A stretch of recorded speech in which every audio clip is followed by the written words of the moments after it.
Welcome, worldographers and world builders alike, to Episode 8 of The World Hammer, where I read lore from across the multiverse and perhaps yours. All the entries seen here are submitted by talented writers from our Atovia Discord community, based on a daily prompt project called Built Together, and tagged for World Hammer.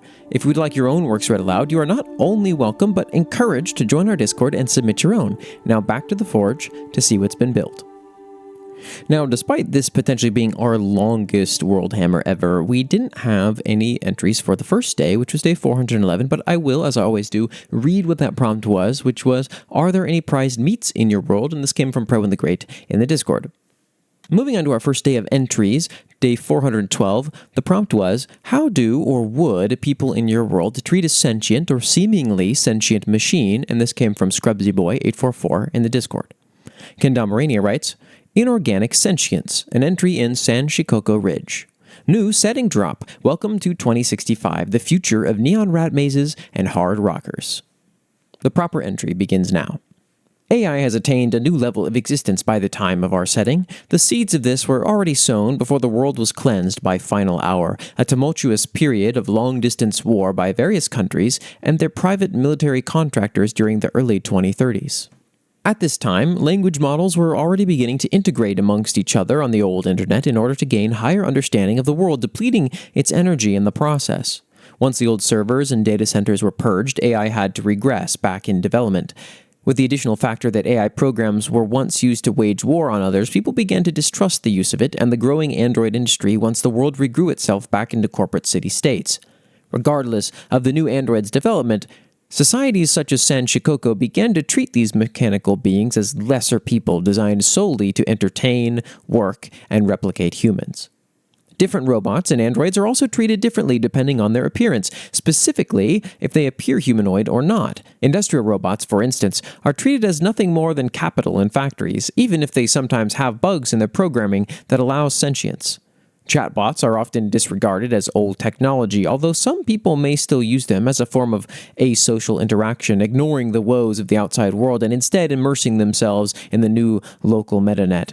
Visibly robotic androids, including those that have metallic skin or exposed artificial organs, are usually treated with only the bare minimum of respect, since they're unable to hide their true selves and avoid stigmas. Replicable androids, meanwhile, with a human-like body and programming capable of imitating human emotions and empathy, are often exoticized or held to a much higher standard, to the point that these replicants feel the need to pass off as human as much as possible. Partial cyborgs are also at a gray area in terms of social acceptance in San Shikoko, although it, again, hinges on the ability to appear human. Those with internal modifications, such as neural enhancements, are championed as the next step in human evolution. It's no coincidence that internal cyborgs are mostly corporate execs or otherwise rich and well-off people. Meanwhile, those with external modifications, such as cybernetic limbs or breathing apparatuses needed to survive, are instead seen as freaks or criminals. It's a common stigma that external cyborgs have lost their humanity or are much more machine than man, even if they have no wiring to the metanet or have no internal machinery. I took a moment to collect my thoughts on this one because there's sort of a lot here, and I like that we've got a big spectrum of the ideas that people hold generally when they look at a given individual in this far-flung future cyberpunk world, and what are the first thoughts that come to mind? What are the stereotypes that immediately will click with many people? And then what's really interesting is we don't have any of those stereotypes being broken yet by Kendamarania, but I'm sure that we will begin to see that, and that is where things become very interesting. Lots and lots of hints at a bunch of different concepts here.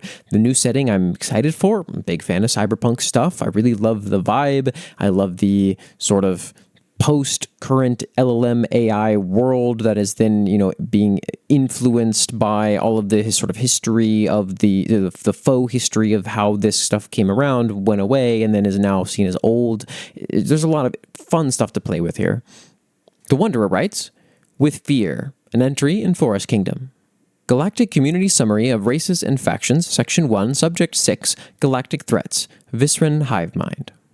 While quite a few nations have sapient machines, some, like the Forest Kingdom or Starkling Empire, treat them like anyone else, though the Forest Kingdom does have the Steel Legion, which are questionable in their sapience and are used in a military setting.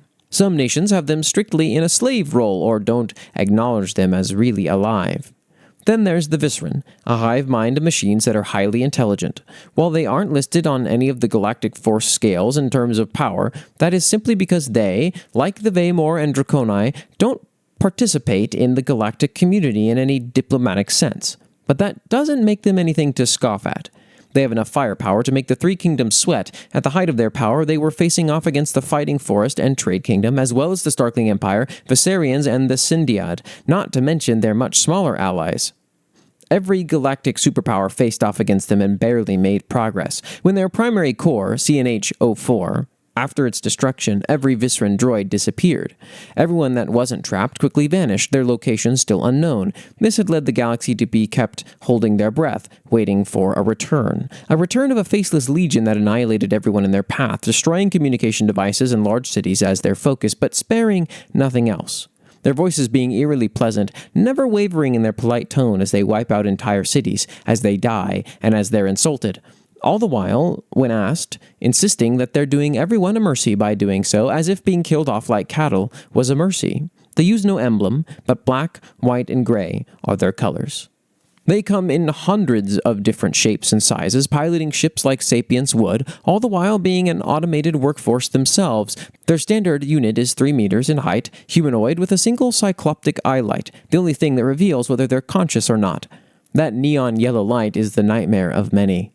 When restrained and unable to invoke violence, they remain polite. Even in cases of attempts at intimidation with violence, they didn't change. Moreover, despite massacring millions of people, children included, seem to have an aversion to seeing suffering, killing being their favored method, but in a few rare cases, painkillers were administered.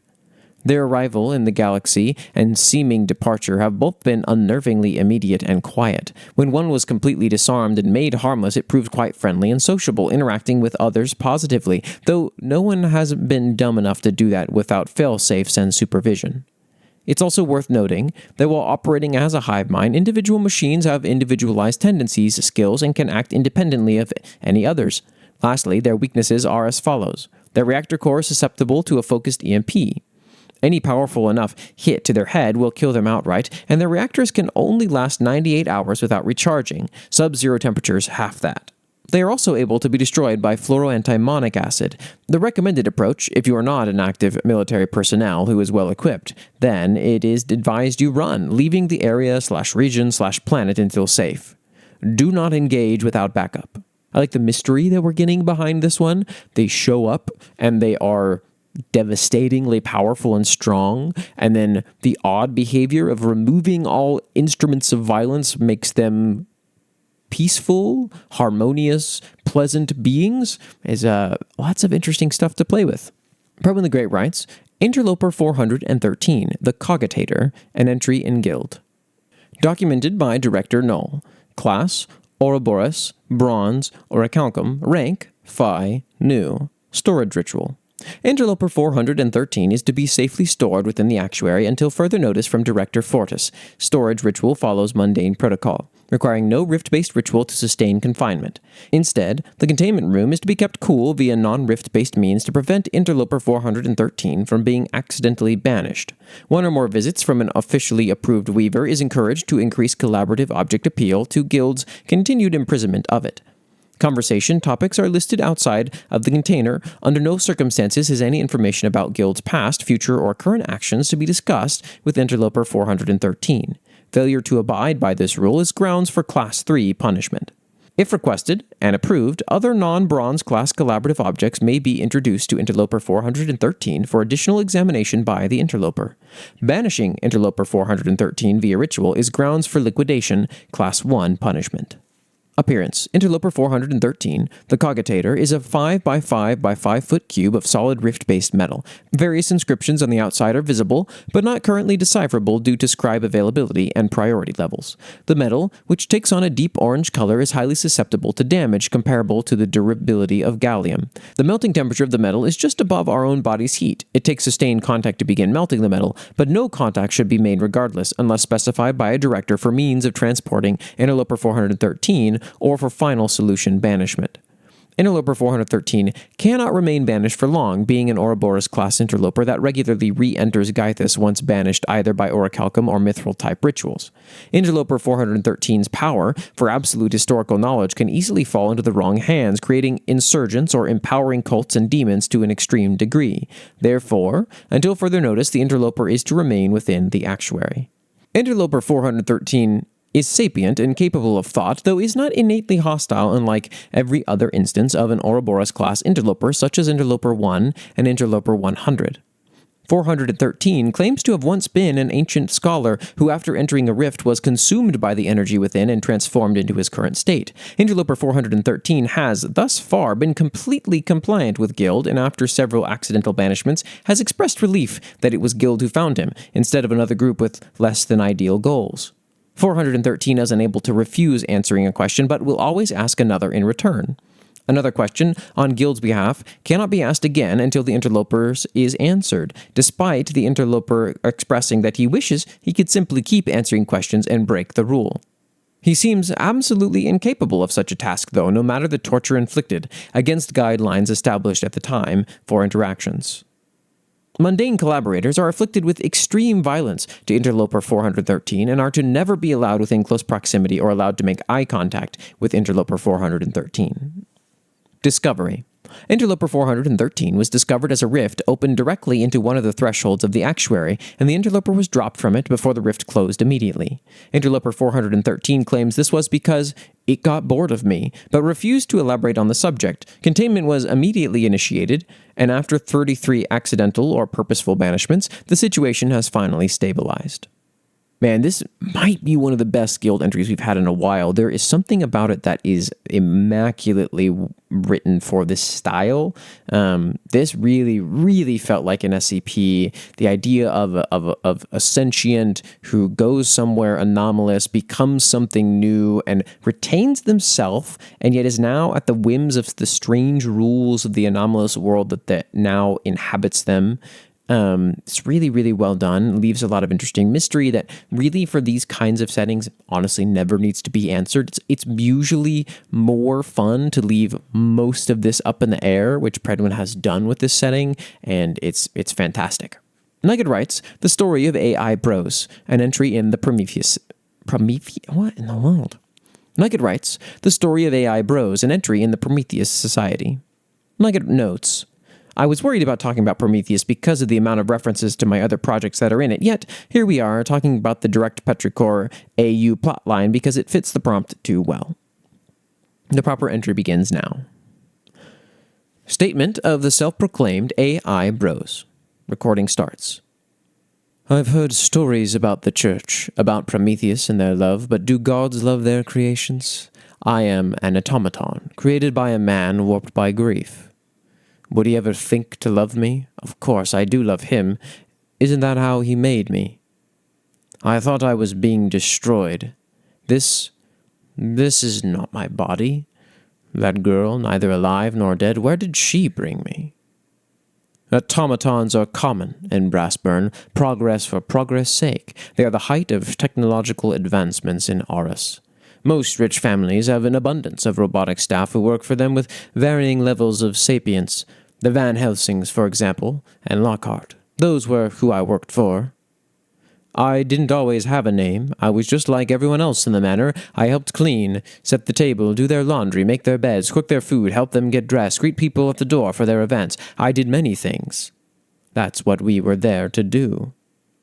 My master was kind. I remember that much at one point. Ambrosius Lockhart and Edward Van Helsing. They didn't really go out of their way to interact with the robotic staff, but most never did. We were not programmed to need otherwise. They loved each other with every fiber of their being, a sweet couple set to be married until Lockhart started to get sick. Very sick. I was there. I watched. I saw. He died slowly and painfully, and Edward was never the same. He stopped hosting events, stopped going outside. He was always something of a drunk poet, but I scarcely remember a time he was sober following Lockhart's funeral. He usually wears gloves. I don't remember when the eyes showed up on his hands. I don't know what the brand is for, but I remember his sister and his brother-in-law had the same burns long before Edward did. He was once so kind. but now found himself stuck between denial and anger, the latter of which I found was often taken out on the unfeeling metal staff, but never towards me. I do not know why he chose me.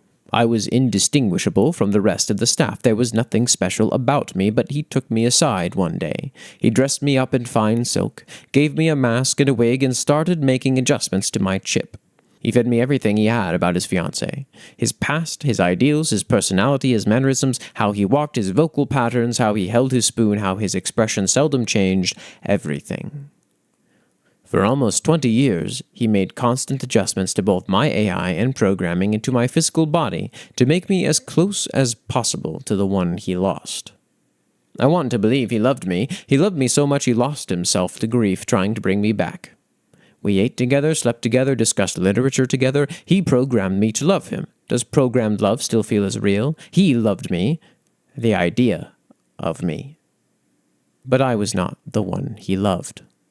That would be Ambrosius Lockhart, his fiancé, a man who is dead, who I am made to emulate. I was merely and always a replacement. I do not know where he learned necromancy, or about the veil between life and death, but I know enough about Edward to know he cares not for the laws of our universe if it means getting his beloved back. His plan, as I understood it, was simple. Host a huge party on the anniversary of his death, and hypnotize everyone there to slaughter one another. The amount of souls passing to the other side at once in the same place would in theory allow him just enough opening to pull the real Lockhart's soul from the other side, from which point he'd take my body instead. I was not there for the Death Day party. I had been shut down, stored out of sight from the guests, but I was turned back on by someone, a girl neither alive nor dead.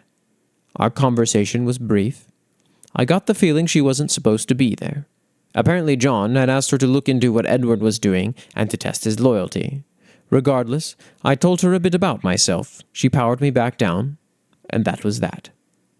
Edward came back later. We had one final conversation before ripping out my chip in preparation for Lockhart to take my body as a vessel, and everything went dark. I wasn't expecting to ever see the light again. I expected to be destroyed, but before that I saw that girl again. Did she take it from him? This is not my body. I don't even think this is brass burn. My chip must have been put in something else. Does that mean Edward's ritual was successful? That he doesn't need me anymore? I still love him per my programming. I want to see him happy. I want to see him grieve and move forward, yet something deeper in my code just feels hollow. It's cool to get a picture of sort of the origins of a project that we know much better now and really see a lot of the differences. Edward's sort of dark actions are a bit more heightened in this setting. Edward does a little bit less heinous sort of activities in Petrichor, it seems like anyway, from what we've read. And we have a little bit more of the weirder fiction going on here because, obviously, this is a Magnus Archive AU. And so you're going to have that if it's going to feel correct at all. And Nugget does a good job of pulling that off. I am Crab174 writes, Sentient Machines. Considering how people treat stone folk, not very well. Stone folk are a race of sentient statues brought to life originally by a human wizard channeling the creator's energy.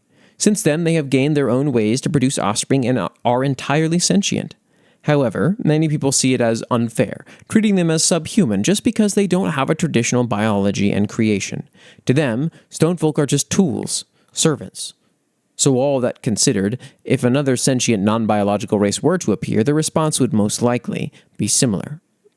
Interesting, short and sweet. We've talked about the stone folk before, and there are things like gem folk as well in the world that I Am Crab works on. We don't have a ton of details from I Am Crab's entries. A lot of them are shorter, so it's kind of fun to try and piece those little things together and slowly build out this picture, but a cool one nonetheless. For day 413, the prompt was, who rounds up payment in your world? And this came from Prowin the Great in the Discord. Prowin the Great writes, random selection. Celerity above, blood below. An unnamed setting. Prowin notes, I'ma keep it a buck. No idea where this came from. I look forward to seeing where this goes, though. The proper entry begins now. We have been here before. We have seen their parades and lanterns before, their light in the dark. But there, in the shadows, in the alleyways and sewer tunnels, something new, an irregularity. Knives in the dark, blood on blades, coin in pockets. Violence here, of all places here? No, it is not so simple, is it? It is threats and choking grips, demands, pledges of loyalty. A syndicate? A mafia? Still, above equals celerity. Floats and candies, but why then has it changed? The calendar is the same, the hour unchanged, but this time there are men in cloaks taking money from children for safety reasons. Ah, there. A new god, a shrine to it? No, an effigy, a fearful statue, a demander of coin, tribute for fear of death from fear of death. Tunnel runners, alleyway collectors, policemen, barging into rooms, into homes, and collecting the tax for their existence. A shame. We were fond of this haven in the dark. Then, once again, roll the slots, throw the dice, pull a card, another. Random selection. Very interesting. I read this on the short form, and I have just as much of an idea of what it's about now as I do then, but I love the intrigue and the mystery and the fact that Predwin himself is not sure, which means he could take this all kinds of fun directions. For day 414, the prompt was, what is a force of nature that used to exist in your world but doesn't now? And this comes from the Wanderer in the Discord. Berwin the Great writes, the dead sun, an entry in Rust and Blood, a meta entry. This post pretty much spoils the entire plot of Rust and Blood. Thou hast been warned. There is one additional note at the top of the document, which is, you read this, you spoil Rust and Blood. Seriously. The proper entry begins now. As above, so below. The sky is empty, dead or dying perhaps.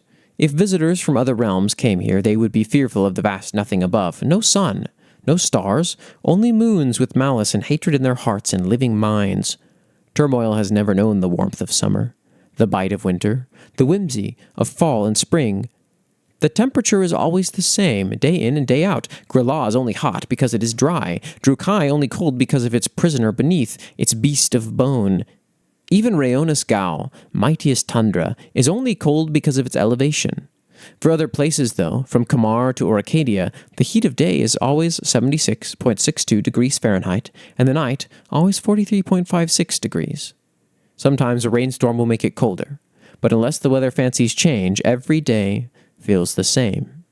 There is no celestial that commands the weather, no deity that moves the moons, though their tide is high.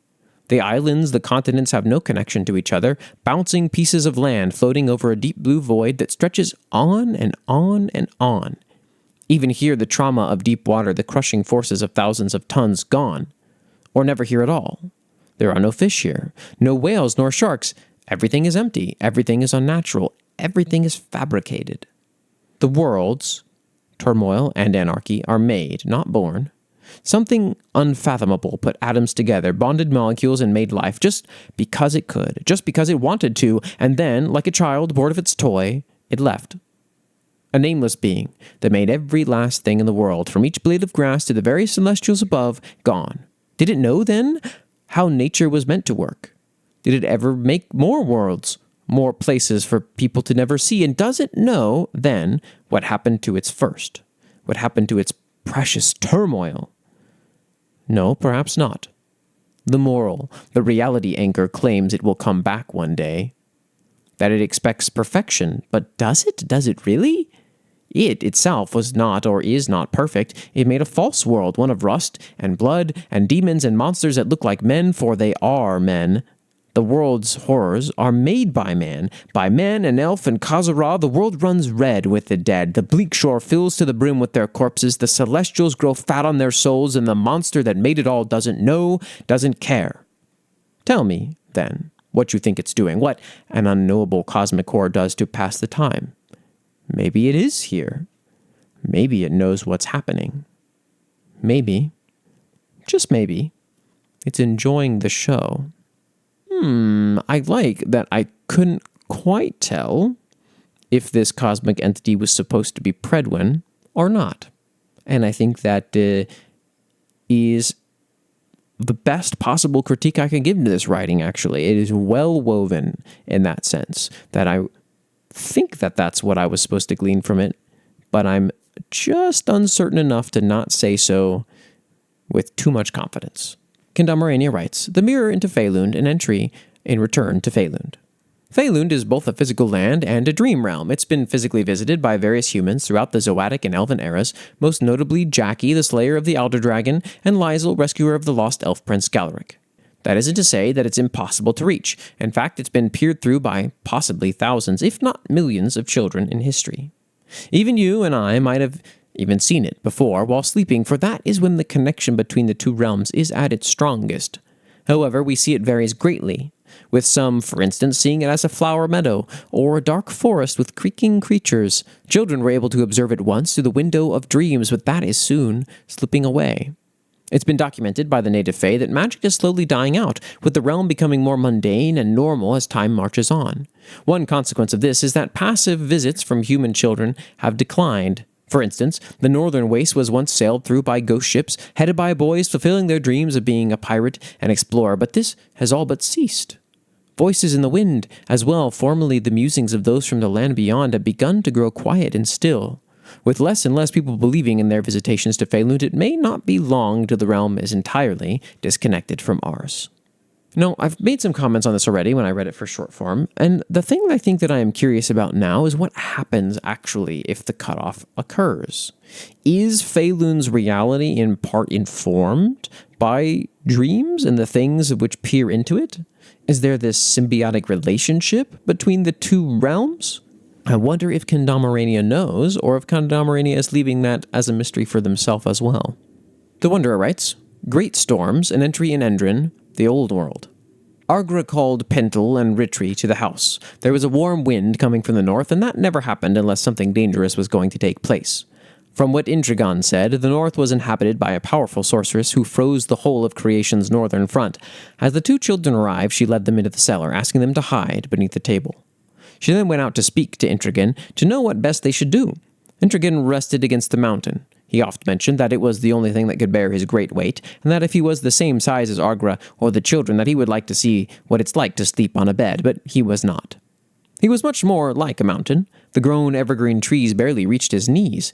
He was standing near his blade and kneeling on his right knee, watching the north skies. He didn't initially see her. Intrigon! Intrigon! Arga shouted. He heard, turned his head towards her, lowering his hand for her to climb. He then allowed her to ascend and moved her closer to his face. Intrigon, what catastrophe is this? She asked. It is a great storm, Arga, and no, I do not just mean a storm that is large, although it is. This is a storm that will sweep across Endrin in its entirety. These happen once every dozen centuries or so. This is likely to be the only one of you or the young ones will see in your lives. This one is because a star has hit the courtyard. I'm sure of it. Perhaps this will be the last one. The 6 knights are building a wall around the world, you see, and it'll stop these in their tracks. I hope. Arga responded. You aren't certain? He gave a soft smile. No, young lady, I am not. But do not worry, for whatever storms remain shall be much weaker than this. And this one, I assure you, will not be the death of you nor the young ones. She smiled. Among being called a young lady, despite being a mother of 2, he said it was safe. If it had been someone else, she might not have believed them, but Intrigon was ancient, powerful, and had seen so much more than she could imagine. It was her great-grandfather who had befriended him as a young boy, after all, and he had struck with the family since. And from the family stories, he hadn't truly changed in all that time, besides perhaps a few paintings the children had left upon his hands that hadn't worn off yet. If he said that her and her children would be safe, then they would be. As the winds began to pick up, he brought her to her house. She began entering, but was forced to crawl in as the wind threw her down. Intrigon noticed and knelt down sideways to block it. Arga, put your precious things in your cellar. I do not know if your walls will remain, he said. She got inside without further issue and did so. She moved the blankets, the upstairs food, and the family chest to the cellar. She then remembered the 2 Vugers in their pens and gathered them. Thankfully, Intrigon was still shielding her homestead from the wind. Pintle and Rittree went upstairs to gather their toys and belongings. She had them gather around her with the blankets, and they huddled together as one mass, quite comfy, on one of the beds. Then the howling of the wind began to grow in earnest. For a while, nothing of particular note happened. Then they could hear their roof being torn apart. Then nothing but a great hissing roar of the wind, then a great crashing sound. They looked up and beheld that the hole had formed in the wall on the side of Intrigan. Their home's walls had collapsed, and they could see Intrigan in his resistance of the wind. He was blocking most of it from hitting them, as well as the debris. He held his mighty sword aloft, and was striking at something every now and then. As a moment or two passed, Argra saw what it was. Large chunks of rock and dirt. The hills and mountains were being broken apart and thrown. He was either blocking them with his arm, catching and tossing them away, or parrying them with the blade. As time grew, larger and larger chunks were being thrown around. Some colossal in size were orbiting. Then she saw it. A mountain. It was a soft mountain, yes, but a mountain all the same. It couldn't have been smaller than a mile, and it was headed towards them. Intrigan ran towards it, something much greater in size than he, dug his sword into the ground, let its immense weight crash against it, and parried it, throwing the immense weight high enough that when they heard it crash down again they were safe enough from it. As time wore on, more and more boulders, many the size of Intrigan or greater, his vigilance did not waver, however, and he parried, blocked, or in a few cases bore the blunt force of all of them. As the graying of the light began, for the sun and moon had not yet been sundered apart, the boulders grew less and less. Intrigan moved and lay on top of the home, shielding it with his body and arms, blocking both the great winds and the trees, boulders, and other debris it brought. As they drifted to sleep, the shearing howl of the wind slowly died down. In the morning, light peered in through the hole. As they arose from their home, they could see the world around them barren of trees with hardly no grass left, and Intrigan standing, looking worse for wear, but still very much alive. Arga could sense it, even if he wouldn't have admitted it, that he was tired. The hills around them had been smoothed out. As they left their ruined shelter, they saw their homestead was wiped out of existence as if it had never been there. The fences were gone, the sheds, the outhouse. If it were not for the cellar, one would be forgiven in believing no one had ever lived there. But they had what was important, their lives. After a prayer of gratitude and what seemed nearly 1,000 supplications to Intrigan for protecting them, he grew uncomfortable after the first 2. He offered to move their home to the nearest town to see if they were all right. He assured them that due to it being in a crater, there was a good chance of its survival. Arga accepted, and with that he scooped what was left of their home into his palm. And like what they had done countless thousands of times before, he carried them to the town, like he had done for every time they needed to purchase something, were going to the shrine, or had another need to visit others, but this time he carried their home with them. Great, really old mythology stuff from Endrin. I like this old world stuff where you have sort of just great calamitous entities and weather patterns and massive colossal heroes and beings and the protection of regular folk. It's a lot of fun. Nugget writes, The Shattered World, an entry in Time Traveler and the Immortal. Report of Mor's Grimm following the end of the war. I'm sorry, Aurelius. The stars are finally back out. They vanished after my altercation with Aurelius along with the sun. We've been using the quiet to rebuild and assess things. Zephyr has been confirmed dead.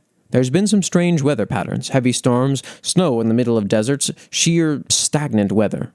Fortunately, they should be easy to find because of this. Their shards should be a high priority, I feel. It's already been raining in France for months straight now, and I don't think eternal rain is something they should get used to. Ignis and Ocean are still MIA. Mortals have been using fire as their primary source of light in absence of the sun, with little issues it seems, so there's that at least. The oceans have receded, some turning red with what humans are assuming to be blood but seems to be the result of various mineral deposits. Regardless, I don't quite think the state of most of the world's water right now bodes well regarding her fate. Vita. Vita is dead. I was there when it happened. It didn't take long to collect the pieces. We shouldn't have to worry about bleed. I have personally taken over her work as we simply have 2 sides of the same abilities. It isn't too much of an ask. Dreams, as far as I can tell, humanity has ceased dreaming. There is no one to weave those for them anymore, and with how thin our numbers have become, I don't foresee it being a very high priority to bring back. Gravity is also acting up. I'm not sure currently what's causing it. Terra might have caused the mountains to rise like this, and she's another one we've lost eyes on, but that's just speculation. For all I know, it's a combination of things. It doesn't seem to be hurting anything as of yet, but should be something we fix soon once more pressing matters are stabilized. I've noticed harvests are going badly. Not surprising, the lack of the sun and Zephyr's death alone would mess those up, and those aren't the only factors. Mortals are angry enough as it is. I'd rather not see them starve.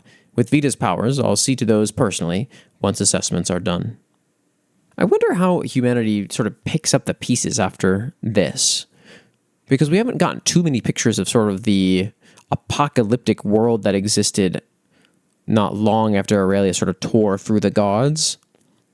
How did things get put back together? Obviously, it seems via the help of the gods, for sure.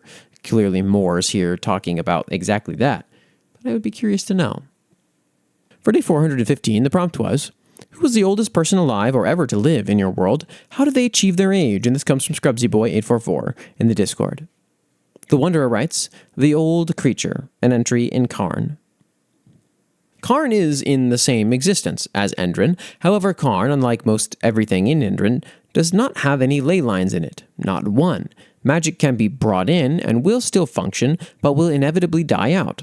Like a phone with a broken charging port, it can be used, but death is almost inevitable. Almost being a key word here, for you see, on an island spanning a few hundred miles in length, magic can be replenished. There is a cult that can use it freely, almost more freely than mages in a ley line could, and that was because of what they had managed to capture and contain, or rather, who. Deep underground, under every layer of protection imaginable, like a bank vault, inside a fortress, lies a being, a titan, the height of a few trees stacked on top of each other in humanoid form, or a torso, rather, or rather wounded humanoid, its broken body from centuries of dissection, but it is very much alive, in places that might seem like there's no way it could have survived, but it did. In an old record dating back 700 years prior to the modern age, a historian claims to have entered. He asked the name of the creature, and it said Idegron. The cult had been using Idegron's blood to power their arcane machination. At the time, he was seen as a mad lunatic and passed away destitute, but as the modern age has approached, the details seem more and more true. How else would a technologically primitive island be able to outperform supercomputers for as long as they've existed? How else would they be the only ones with working magic? What else could they be storing in that bunker? What else could possibly be producing that substance that nearly all natural superheroes have come in contact with at least once in their lives? The creature underneath isn't confirmed. There isn't proof. But what else? Okay, cool. So I didn't get this at first, but towards the end, I'm realizing that this is kind of an in-world popular explanation for the superhero powers, which is that there seems to be this entity that exists on this island where these cult activities occur, but people aren't sure. And it almost sounds like the way that Wanderer is writing is that you're not supposed to be 100% sure either, but also it seems like he's sure. It's a little bit on the fence there, but fascinating. And I like this as a superhero power source, utilizing the metaphysics of your other world of this sort of larger scale universe that all of it takes place in is cool stuff. Nugget writes, the wear and tear of Immerse Aurelius, an entry in Time Traveler and the Immortal. Immerse Aurelius. Hardly the oldest person alive, he's actually quite young by divine standards, but certainly the oldest human alive. Unlike Immerse, the gods are immortal naturally. Immerse kinda has to take a fake-it-till-you-make-it approach where he uses magic to rapidly heal from any injury or sickness, including aging. It is not a perfect solution. The bubonic plague started messing with his magic before he was able to act on it and nearly died. And if his magic plugs, usually from stress, he begins to rapidly age. And he does still age. The older he is, the faster his aging occurs when there's nothing stopping it, as there's more ground and more years to cover. It also takes more magic and more effort to keep himself 25 as he gets older, and ever since Chaos cursed him at the end of the war, magic is a finite resource to him. It takes more magic to keep himself young, he has less magic to spare as he gets older, and eventually, if he grows old enough with Chaos's curse, he will reach a point he simply doesn't have enough strength to put off his age anymore, and he'll turn into dust. Or perhaps one stressful enough event will do that for him much sooner. At 2100, he really is at the point where only one bad enough slip will kill him if he can't recover from it. There's also the wear and tear of his overload, mostly with his arthritis, yet another thing he deliberately ignores using magic and charisma but still affects him. Something you might notice in a lot of his art and descriptions is that he floats in the air a lot, even while he's sleeping. Simply, it's easier on his joints to not have gravity affecting them, and with his magic becoming more and more limited, it's quite telling that one of those simple spells he keeps up with seemingly similar importance to not turning into a skeleton instantly is keeping himself off his joints whenever possible. Such a small yet constant spell, but one that gets harder to upkeep as there's more to push back on. Bit of a sad look at Immerse's plight, the inevitable death of a very long-lived entity, but perhaps a welcome one if you are that immortal. Depends. Probably the Great writes, Mercurial Matron, an entry in Rust and Blood. For eons, the shadows have had a voice. For millennia they have whispered, they have connived, they have made mountains in unforeseen realms from the souls of mortals. They have hunted all whose vessels went weak. Those who approach old age, they call their home Au-Um. They call themselves its born. They flee from cold iron and silver and vow themselves to the war of life against it. They are demons, these shadows. But for as long, if not longer than they have walked out of this realm, and certainly longer than they have, a woman has walked first. A soft-spoken, black-cloaked, faceless matron of life. Her face does not wilt. Her eyes do not dull. Her mind remains sharp. She is her, and her power is unforeseen by any other god in turmoil. She is the first. She may be the last, and perhaps the first again. She made the crawling folk, the Khazarah out of mud and wishes. She closed yawning rifts of Au-Um's own will, the will of the very Rust and Blood itself. She is worshipped by bug and man and elf. She is feared in word by demons and even their rulers. Even Ragash would flinch at the mention of her name, unknown as it is.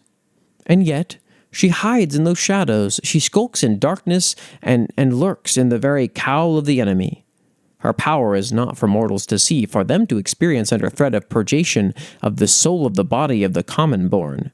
She is powerful. She is dangerous. If any mortal would ever ascend to celestialhood, it would be her. It would be the oldest creature to ever live. A lot of mystery here. Something that came from Au-Um, the same source of the demons, but something that is not like them at all, that has an opposing goal. Very interesting. Kendamarania writes, Jackie the Dragon Slayer, an entry in Return to Feylund. Kendamarania provides a note before this. Finally got this done after 5 days. Be warned, though, it's pretty dark for this setting. Just because this is a world of childish fantasies and wonder based upon fairy tales doesn't mean that things will always end in a happily ever after. The proper entry begins now. Jackie Dale was one of the most celebrated humans to have ever visited Feylund, as well as a cautionary tale given to later adventurers. Arriving during the tail end of the Zoatic era, far before Lizel wandered in through her cupboard, it is stated in legend that he came from Earth in an attempt to escape his own troubles that he had, including a neglectful, impoverished family life. One spring morning, while wandering a floral garden near his home, Jackie stumbled upon a river where he was able to bathe and wash away. He swam through to the bank, and when he resurfaced, he found himself on the other side of realms, into Feylund. After wandering for several hours through the dark forest, Jackie found himself at the doorstep of a straw cabin seemingly fit for a giant.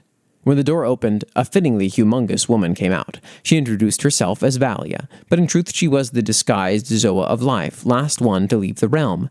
She welcomed the human into her home and allowed him to rest for several days while he tried to orient himself in this new strange land.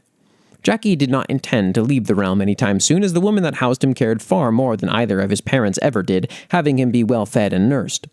However, the woodland creatures kept him in life up day and night, as they seemed to be running away from a terrible force that was disrupting the entire realm.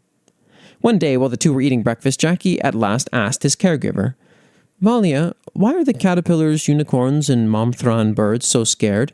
Is something the matter for them? Oh, it must be the work of the Alder Dragon, a spawn of a wicked crone named Oblivion. She brooded in a pot of the most unimaginable things, claws that bite and jaws that catch, a nose that can see and eyes that can hear. It speaks an ancient tongue of nonsense, meaning that it is a pure magic. It is also one of the primeval mothers of all the monsters of Feylund. Life answered while sipping an oceanic teacup. And no one has tried to lay it down? If not, I will put it to rest, so the Fae may rest easy, Jackie declared. But the outside world is dangerous for a little boy like you. Wouldn't you want to stay, or perhaps return back to your home on Earth? What is Earth? No, I need to see if there is anybody else who can help. The animals are my friends, after all, as are the rest of the Fae. With hesitation, Life allowed Jackie to go off, but not without one more precaution. As she feared the sorts of danger that would befall on him, she casted a protective seal on his forehead with a kiss. With this mark, no person or creature would be able to harm him. if they knew of the giantess who lived in the woods. He set off soon after, helping early ancestors of the furry snurgs and the dwindling dwarfs with facing beasts and monsters of the land. Each person he encountered pointed at one race that would be most capable of helping slay the beast, the ethereal elves, who were still looking for the last Zoa.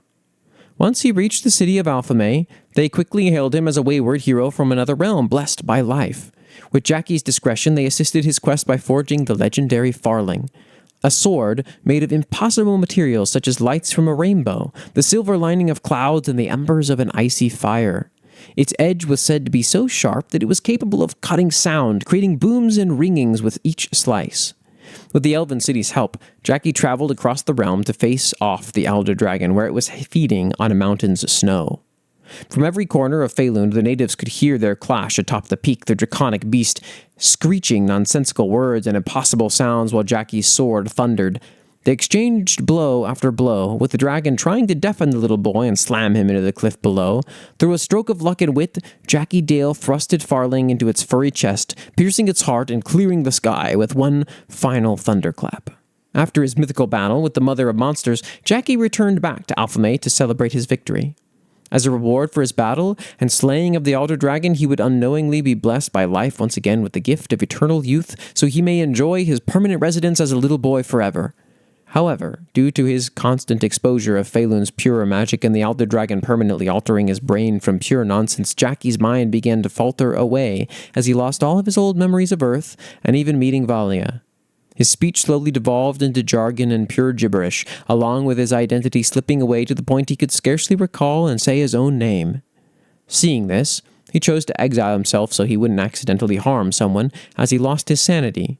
While civilization moved on from his visitation and the old kingdoms would fall away, Jackie lived in nature for almost 300 years, living off bare necessities and defending himself from beasts with the Farling sword. Life saw and tried desperately to protect him, as she now considered the little boy to be her one and only human son. Even though her blessing had brought him all this mental anguish, she still couldn't see a way to save him. The last reported sighting of Jackie Dale was when he tried to swim across the ocean to return back to Earth, forever being lost in the ocean floor, although never truly dying. When Life had heard of the news, she could be heard crying for 10 days and nights in her cabin. It was only then did she realize her part in this, and with intense sorrow and regret, the sky split open as she departed the realm. At last, she returned to her brothers and sisters, magic, oblivion, will, and reason, having done all she could to nurture and care for the Fae. Now, with the divine Zoa no longer walking the land, the Zoatic era came to a close, with the elves now expected to lead the Fae into a new future, one with the story of Jackie Dale of Earth in mind. As sad as it is, I do really love the storyline of the hero truly gives everything, and especially when everything is not even the reward of death, but a sad, slow loss of self. I mean, that is as much as of a sacrifice as anyone can imagine, and then you have another character who feels it is their fault. I mean, it's all really well devised and well discussed by Kendamarania. This is a great piece, and I thank you for it.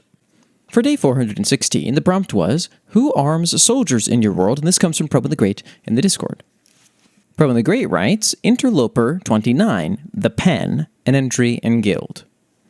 Documented by Director Null, class Aether, Palladium, rank Nu Omega Uriel Tau. Storage ritual. Interloper 29 is to be stored safely within the actuary inside of a 10 by 10 by 2 foot solid silver container lined with standard barrier glyphs to prevent rift bleeding into the storage room. Interloper 29 can safely be stored alongside any other non-reactive collaborative objects. Glyphs are to be recharged as standard every fortnight at midday. No weave bind is required for safe storage, though 1 lamb sacrifice is required bi-monthly to ensure that storage does not catastrophically fail and result in Uriel-level dangers. As of a monthly virgin sacrifice is to be used instead of the former sacrificial methods, as is now standard with all collaborative objects. Appearance. Interloper 29, the pen, is a small quill pen with a solid iron tip. No physical traits would suggest a rift-based power. The pen shows no signs of wear, despite being found well over a century ago, and belongs to a species of bird clearly not native to Gythus. No further observations can be made. Collaborative effects. When used to write non-factual information as if it were factual, Interloper 29 will make an attempt to alter reality to fit the new fact. This power has limits and extreme dangers, but Guild has seen fit to use the Interloper to the betterment of the organization. Namely, Interloper 29 can be used to variably increase the amount of weapons in crates, on stock ledgers, the amount of food in a barrel, the salt in a pouch, and the coin in a vault. These powers can only be used in a particular space once every month, risking Uriel-level threat if used again in a roughly 2-mile radius for the same rewrite. Amounts vary in success, sometimes being half of what was asked for of the Interloper, and sometimes double. Overusing the Interloper causes massive rift surges to occur in the regions surrounding all the actuaries' thresholds. As such, all requests for Interloper 29 must be approved by majority vote from the directors, 3 of 4, obviously. Any attempts to use Interloper 29's rift powers without approval is grounds for demotion and/or liquidation. Discovery. Interloper 29 was found on Director Fortis' desk following a return from a publicity campaign. The director noticed the item immediately and found it felt off. His suspicions were proven correct when a worker borrowed the pen to write the day's manifest, which had already been done twice by superiors, but the collaborator was off by an extra 3 silver blades. When the supervisor checked again to prove him wrong, they found him to be correct.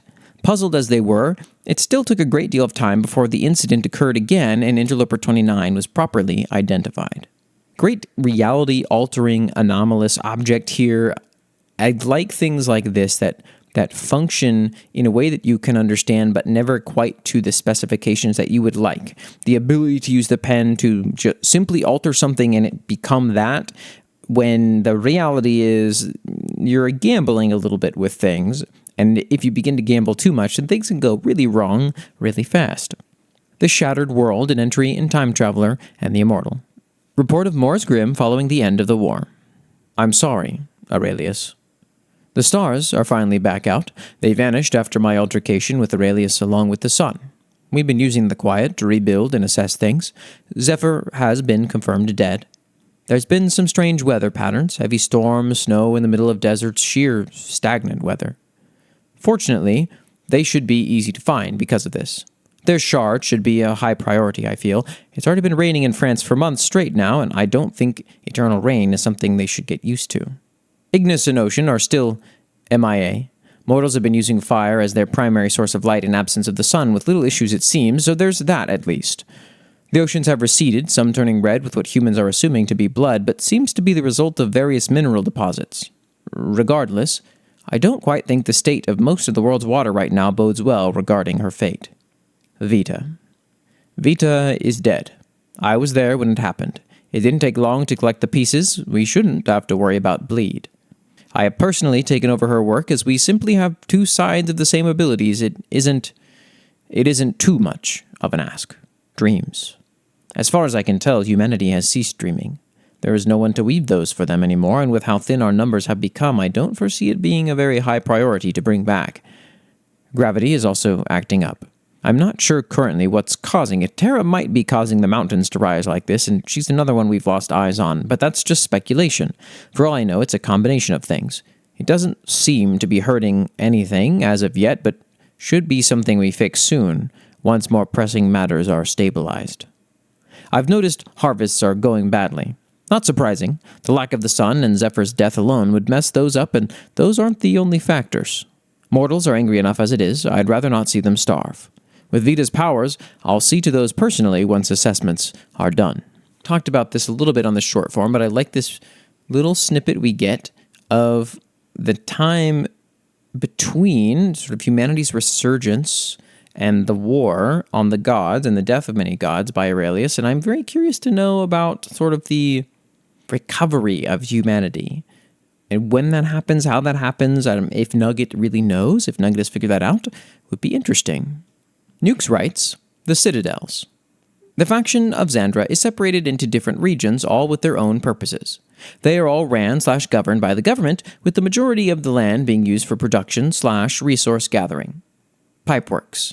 The vast pipe system stretching underneath the cities, inhabited by people trying to escape the oppression of the surface dwellers. Most of the pipes are long forgotten and build a maze with how they intertwine. The still in-use pipes are for water, electronics, sewage, and mostly for transporting arcane energy from factories outside the cities, providing power to them. Uptown, the richest parts of cities, only housing the elite, highest working class and their servants/facilities, least prominent police presence but strict social guides. Midtown, Areas surrounding Uptown for the upper mid-working class, heavier police patrols, and a busy nightlife. Downtown, rest of the city areas where low working class/rebels live. Heavy police and gang presence with poor living conditions and constant supply shortages. Outskirts, the areas on the edges of cities, drastically varying living conditions depending on location. Areas close to Uptown will be private residences/getaways for the elite surrounded by nature. Areas close to downtown will be slums, barely held together by the people living there. Outlands, any wild zones not being used due to harsh conditions, cursed grounds, or other issues. The environment of Xandra is very varied, from snow-covered mountains to pinewood forest to ancient oak woods to grassy plains and rocky cliffs by the ocean side. Forge lands, large areas of factories producing everything required for the government/cities/other zones. Harsh living conditions for the workers who live on site and work for minimal pay/breaks. Farmlands, mainly large automated crop fields with scattered plantations and livestock farms. The fields are surrounded by climate-controlled barriers as to allow around-the-year harvest, mainly automated, needing few workers. Pitlands, the large quarry/mining zones covering the mountains, mostly digging for the unnaturally high concentration of raw arcane crystals that, when refined, power the entire faction. Extremely harsh conditions for the workers and a high casualty rate. Citadels, the large government/military compounds placed in tactical positions around the faction. These are used for all military/government functions, training, command, and storage. Weaponry is mass-produced within the faction entirely self-sufficiently, with the chain of production spanning multiple areas. The raw materials are either recycled within melteries in the forge lands or mined in the pitlands. The materials are transported via truck-adjacent vehicles into the production plants where the weaponry is all manufactured in one location, hundreds of these placed in strategic positions across the multiple forge lands. The ammunition isn't physical, since the weaponry of Xandra uses condensed arcane energy powered by different types of arcane crystals. Depending on the size/quality/type of crystal and weaponry, the amount of uses per ammunition is varied. The weaponry gets tested and transported to their intended locations through highly classified transportation routes, most often through underground tunnels. These tunnels, buried deep underground, connect the major production plants to locations of importance, like large cities and citadels. There, they are distributed to soldiers and the police and various other government officials. It took us a bit to get to the actual prompt response. I think we've actually heard about some of these areas before, but it was good to get like a little bit of a rundown again of some of the main sort of delineations of space and cultural areas, and like the socioeconomic differences between these places. Very, very cool stuff. For day 417, the prompt was, if one exists, how does the criminal justice system work in your world? And this comes from NYUX in the Discord. The Wanderer writes, Board of Anti-Villainy, an entry in Karn. Karn has a bit of an odd justice system. There are two avenues for it. Here lies the importance of a company that is, many would consider, quite drastically strange. Evil Incorporated. Evil Incorporated is a company that prides itself in being an outwardly evil organization. Despite their insistence that they're evil, they are actually outdone by other large companies in terms of actual harm done. See, Evil Incorporated has a standard set. If a supervillain agrees to follow their code of conduct, they can get funding, get hired minions, and can work out a schedule with other villains for either collaboration or to avoid villainy at similar times. The code of conduct is as follows. No killing non-public figures. No killing other members of Evil Incorporated or irreversible abuse of members. Follow scheduling. Don't undercut other villains who are also members. Also, no torturing people. You can battle and fight people, but just wanton torture is banned. Now, the judicial system for supervillains is the Board of Anti-Villainy. When a supervillain is captured, they will first be properly secured, and then the board will meet and decide, firstly, whether the villain broke the code of conduct, and if so, then they might choose a sentencing that would be normal for the crimes committed. Very often, death. If the villain did not violate the code of conduct, then per an agreement between them and Evil Incorporated, the villain cannot be executed and has to have parole. This incentivizes villains to be minimizing their collateral damage, making crimes much less dangerous, in exchange for villains being spared the full weight of the law. Evil Incorporated even offers insurance for both villains to help pay off penalty fees that can be substantial, and for cities, companies, and individuals. This insurance is actually pretty popular as it's significantly less of a scam than others. Evil Incorporated also can sell supervillain tech with credit.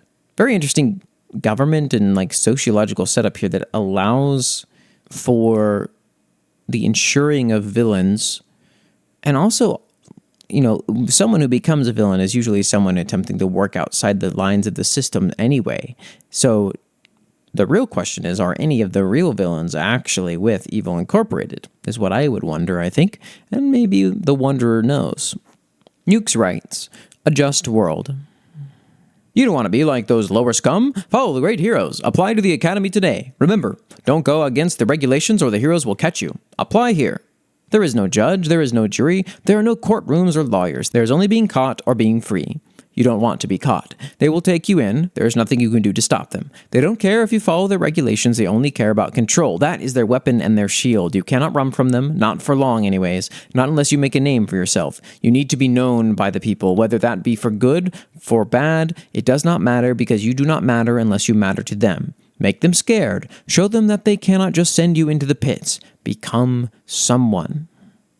A nice little blurb here, effectively, for the best survival strategy if you become a person of interest to the government. Become a person of interest to everyone else, and you have a bit of a safety net. For day 418, the prompt was, what items are restricted in certain areas of your world? How or why did this come into effect? And this comes from ScrubsyBoy844 in the Discord. Nugget writes, The Heart of Prometheus, an entry in the Prometheus Society. Recording starts. Statement by Redacted. I've come across many dangerous things in my time. Part of the job, really. Investigating the arcane and hunting monsters and ghosts. Many magic items, though I've mostly just started looking at them as food rather than anything of independent note. But then there's the heart of Prometheus. What Jekyll calls it, anyway. It's a big crystal shattered into 6 pieces. I'll admit what Jekyll won't. Their abilities are unknown. From what I've seen, they amplify magic to hell and back. All magic, curses included. They also seem to have some fire-related motifs, though that's harder to prove without getting my hands on one. That's going to be a task on its own. Most of the world leaders have one they keep on their person. That accounts for Brassburn, Lithenheld, Titanax, and even Koppen, whose shard gets passed around the council. Frankenstein found a piece while he was stuck in the Arctic, the same one that's now in Jekyll's staff. Tinwallow is unaccounted for. Ever since the war, they haven't had a proper government. As such, the shard their leader might have once had is gone now. Maybe Flint took it. Maybe it's the piece Frankenstein found. Maybe it's still somewhere in the minds of Tinwallow. Either way, that King of Spades figure seemingly calling the shots in absence of proper structure certainly doesn't have it. I can be sure of that. Jekyll seems to think piecing them all back together will aid in the resurrection of... But even as a counselor of Koppen, he'll have quite the time getting the rest of them out from the cold, dead hands of the other country leaders, even when the last piece is found. Statement ends. Well, I wonder if this could be the heart of Prometheus? That's just my guess. Fire-related. Shards of a god, which is a Nugget theme. Seems like the pieces are connecting for me a little bit, but maybe I'm not 100% there. NYUX writes, The Ban. From this day on, all use of the arcane without a valid government permit will be considered treason against the faction. All residents must be assessed for their aptitudes at their assigned date, at their assigned locations immediately. All tools and weaponry that are powered by the arcane must be returned if a valid government license does not exist for the individual. All refusals will be seen as treason against the faction and will result in immediate action. Uh-oh, the latest mining expedition revealed the dwindling supply of arcane crystals. Hey, it's still going to last for thousands of years, even accounting for the steep growth rate. We definitely shouldn't overreact or anything. Oh, another massive vein was discovered. That would be double the estimates? Glad we didn't overreact or anything. Hey, why are profits suddenly up? And so the ban remained because profit is everything. Am I right? Yeah, pretty classic. Restrictions that are to benefit everyone, that end up having an economic benefit, and when those restrictions are no longer needed, they remain in place because the money is the most important thing, after all. For day 419, the prompt was, in your world, are there any festivals? What would people do? If there are performances, what are they? And this comes from XR Shopraiser in the Discord. I am Crab174 writes, Festivals. There are many festivals in my world. One of the most prominent is the Elven Hallowed Knights Festival, or the celebration of the Knight Riders who fought against in the Dead City and ended its spread. It's a multi-day festival somewhat mirroring Halloween. They held huge feasts in celebration. Now, news didn't travel as fast back then, so the warriors and fighters who returned home would send their kids to, run through town, knocking on doors and announcing that they had won, and some elves were so overjoyed with the news that they gave the kids some treats, as a thank you, before making and bringing something to eat for a big banquet being hosted. There were multiple elf cities, and they all celebrated pretty similar. At the big feast, people dressed up and reenacted the fight, immortalizing their glory. And the tradition stuck. Every year, young elves would run through town, announcing the anniversary and getting treats in return, and they would act it out when the whole town/city arrived. When nations started to become more in contact, they shared these traditions, and some put their own spin on it. Many elves who had ancestors fight in the original battle still have the armor that was used, and it's a very prized possession to many. Now, a smaller-scale celebration is the Season of Fortune, a Dragonborn holiday. So essentially, most Dragonborn worship the elder dragons, or at least pray to them in times of need. But, and this is the origin of the religion, and what not but during one of the coldest cold seasons, when sickness was rampant, nothing to hunt, and crops and people dying, Dragonborn prayed to, whatever the elder dragons of luck and prosperity is, and they prayed to it every day for the whole season and left offerings, and slowly things started to get better, and on one of the final days of the season, the dragon itself killed and left a huge monster for all the tribes in that area to feast on, so there was a truce between warring tribes and everyone came together to feast. As times went on and development got better, Dragonborn still prayed to this dragon during the cold season, and while it eventually stopped giving direct gifts, there's still better hunting after praying and such. And Dragonborn gave each other gifts on that final feast day, signs of good luck. There's also the human Day of Victory, when the last Leonid kingdom had been taken, but in more recent times people have celebrated it less as a day of victory, and more of just a day of togetherness because they low-key committed genocide to get there. Hopefully I did a good job reading this. It's one of your longer pieces so far, and the punctuation is something I'm not used to, as well as the formatting, but I'm hoping that I got your vision across. I am Crab174. Some cool, very D&D classic inspired races with some fun spins on kind of what they might celebrate and where some of their festivities might come from, sort of historically and culturally. For day 420, the prompt was, what drug regulations, laws, or traditions exist in your world? Nugget writes, the council decided Edward was seeing God today, an entry in Petrichor. It is not difficult to obtain drugs in Petrichor. If you are above 18 and have the money to spare, you can practically walk into any given dispensary and be greeted with a wide variety to choose from, whether for religious or recreational use. Edward goes to such places quite often. He usually drowns the voices with alcohol or weed, but he's been known to use harder substances as well on occasion. Ones that probably wouldn't be approved by a psychologist if one ever diagnosed him, but get him closer to the frenzied nonetheless. He sat alone in his music room, preparing a bong filled with DMT. It's usually used in church, but Edward was perfectly content to pray outside of it. O one of frenzy, hear my prayer and lend me thine eyes. Let me feel and see and thank as you do, even if only briefly. As he said this, he summoned a small fire to his fingertips to light it and brought the whole thing up to his mouth to inhale.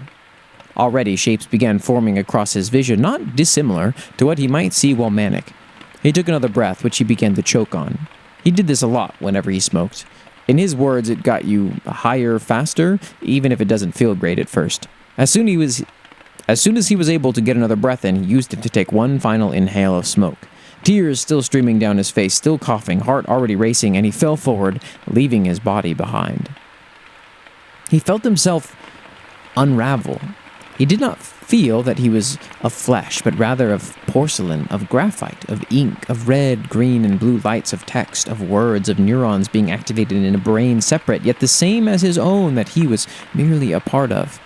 The sound of the rain hitting the window behind him reverberated and distorted in his mind as he fell, his surroundings pulsing in tandem with the tune of the strange melody and familiar buzzing filling his ears. The song wrapped around him until he could no longer tell if he was only hearing it or becoming it.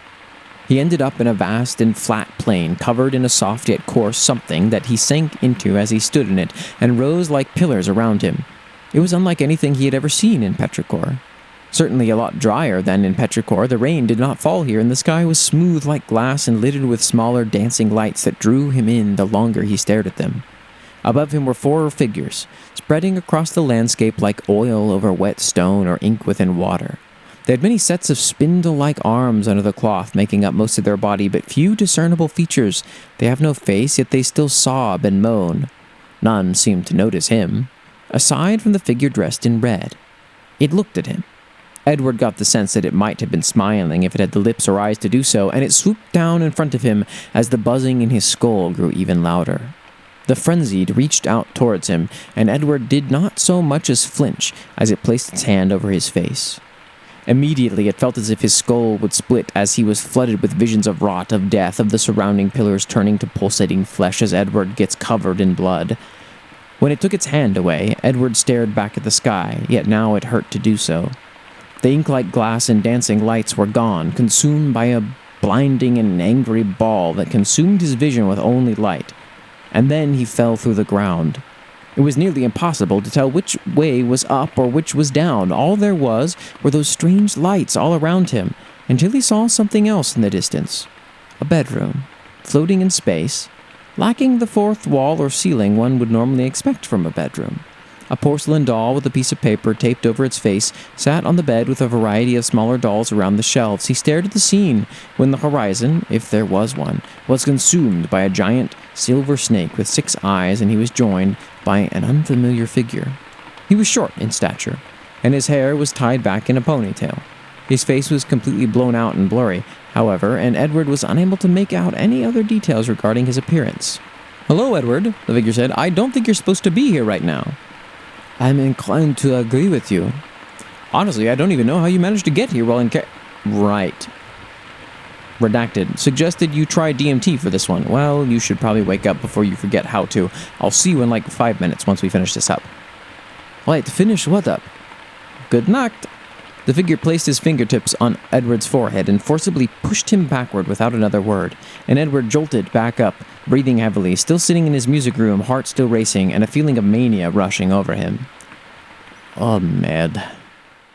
Fun. We get like lots of flashbacks now to other stuff that we know, like fourth wall breaking discussions and things, and Nugget's own internal psyche and sort of cosmology of the existence of the worlds that they work on. Lots of fun little nods to all sorts of interesting things here, and some very cool imagery. I really like the section of the 4 gods. It was very eldritch in a way that I found a little bit unique to Nugget's style, which I think is cool. NYUX writes, "The Vapor. A hit new drug has just hit the streets. It's entirely artificial and easy to mass produce from relatively easy to get materials, so it's an overnight sensation. How can the government stop the production when it's so rampant? They don't. They just poison the supply like they always do and let it die out on its own. This was about 40 years ago. It's now a household name and a fully legalized This was about 40 years ago. It's now a household name and fully legalized, popular especially with the elites. It gives the ultimate high by giving a rush of endorphins that only seems to get better than the last time, every time. It's been modified on multiple times with everything from street-level off-brand poison to something akin to the physical form of happiness. A new and quickly rising variations is specifically designed to produce vivid imagery of happy memories. Who would want that, right?" Lots of satirical entries from NYUX with sort of tone of voice, barely holding back from implying all of the detrimental effects of the things going on, and this is another great example of that.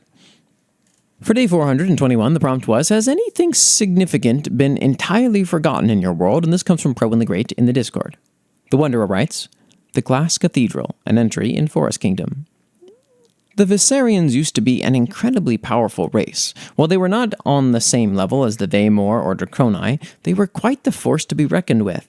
However, before most of the current races were spacefaring, they had a war with a long-forgotten foe, a war that burned most of their worlds, left their empire in ruins, and led to their greatest loss yet, the Glass Cathedral. The cathedral is a great spiraling mass of a transparent steel towers. The entire megastructure is transparent, even the tech inside it is like glass. It orbits their homeworld like a vast moon, and despite being unscathed from that war, despite being very visible, they do not know what it is for. They know that it was their pinnacle of achievement, a device unlike any other. They know that it's as indestructible as something can possibly be, and they know that it was designed ornately, as beautiful as they could make it, but what it does, how it operates, that has left them staggering for answers. And more than half of their surviving architecture, murals of it are drawn, nearly deifying it, but none explain its function. It doesn't help either that due to their hard reset, they're leagues behind in tech than what they once were. They don't even know what it is made of, and yet it sits there, like an angelic star, waiting for them once more. A very cool concept. This huge thing floating in orbit that's completely see-through, entirely foreign materials technology, and all you can do is hope that one day you or many generations from now will discover what it was good for. Or, discover that it wasn't the thing that sent you back sort of technologically in the first place. Twilight writes, Forgotten Magic. In my world, there used to be necromancy and time magic, but the divine monarch, the leader of the divine beings, the god among gods, decided that the ability to manipulate time and death was extremely detrimental to the planet Cremus. Unlike space or gravity magic, which only have localized effects, time magic affects the time of the world, not just the individual, causing time to slowly decay, and necromancy magic was manipulating life and death, disrupting the world and disrupting the natural order of things, both extremely unnaturally and harmful to the world and its people. So the divine monarch added a rule to the currently work-in-progress name list of rules they've made to maintain the world. Time, magic, and necromancy as concepts vanished and disappeared, long forgotten, and even if they were remembered, they can't be used anymore, faded from not only minds, but the world itself. In the world, death is now completely permanent. However, so long as the mind still works and the brain and heart are still intact, it is possible to heal with potent enough magic, and events are now set in stone, unable to be changed. But the future is still undecided, and while the present can change it, you can't travel to it or see it. I like the distinction here between necromancy and the idea of bringing someone back to life. I think that that's interesting. It says a lot about sort of the philosophy Twilight has for the planet Cremus. And I also enjoy sort of magic that gets removed from a world because a god realizes that they gave some people too much power. I think that's always fun, interesting things to play with, especially when it comes to things like forbidden knowledge, which you can get into all kinds of interesting realms with. So thanks for this entry. I think this may be the first from Twilight. If not, we don't get many from them, and I am excited to get to read it whenever we see it. Kendamarania writes, School Dialogue, Why Torture? An entry in City of Woe. Miss Yarrow. All right, turn to your neighbors to solve this problem. We will discuss the answer as a class after. Zyro. Parsnell, what do you think? Parsnell. Crap. Sorry, I was drowsy while she was lecturing. What was it again? Zyro. Real-life statistics problems. We have to compare the data between two different power plant facilities in the sticks. One that tortures humans through hydropower versus one with biopower. The data sets are right here. Parsnell. Huh. Wait, why the heck are we learning this? Treating human misery as nothing but numbers and arithmetic? That's all sorts of effed up. Tharnky. What's going on with you two? Are you guys arguing about politics again? Zyro. You consider mortal lives to be political? Tharnky. They probably deserve to be down here, don't you think? They're murderers, tyrants, frauds, and traitors. Parsnell. I mean, no doubt about at least some of them, but all? And plus, how are we supposed to justify ourselves when we subject them to an infinite punishment for a finite life? Zyro. No, we are asking the wrong question here. Which humans end up here and which end up in heaven or purgatory is arguably the work of beings far above us. If you believe that, what really troubles me, though, is how us, as demons, chose to play a hand with this. Well, itself has its own way of punishing the wicked, but we chose to put these intricate systems in place. Tharnky. From what I remember in my history classes, because heaven's angels ordered us to carry out their will of divine justice, lest they come down themselves and inflict the plague for our disobedience. We did it out of fear and as a form of ironic righteousness. Zyro. And do you really trust the sorts of stuff Mrs. Gilia would tell us? Plus, no one has seen a truly divine angel break through the sky since, 1900 years ago. Clearly we have no fear for them anymore, and yet we still do it. Tharnky. I mean, the answer is right in front of us, don't you think? We need to torture humans because we rely on it for everything. Power, agriculture, waste disposal. You have to admit that having millions of immortal people makes for a good city. Zyro. And what about the punishments and violence? Fraud, envy, and sloth? That seems to do more harm than good. If anything, running civilization off misery and constant violence is unsustainable. Just ask the homeless veterans out the school entrance about the immortal soldiers they faced years ago. Parsnell. But what other choice do we have? Even if we simply don't try to harm the humans, even the very worst ones, hell will soon claim them. Even us if we're not careful. Are we just sparing them mental misery? Zyro. I don't know. Some of these humans do deserve to be here, but the same could be said for demons and fallen angels as well. I mean, Minos and Orkaluva, better off swallowing mud and blood with the rest. But yeah, at this point, we're only doing it out of tradition and prejudice. Parsnell.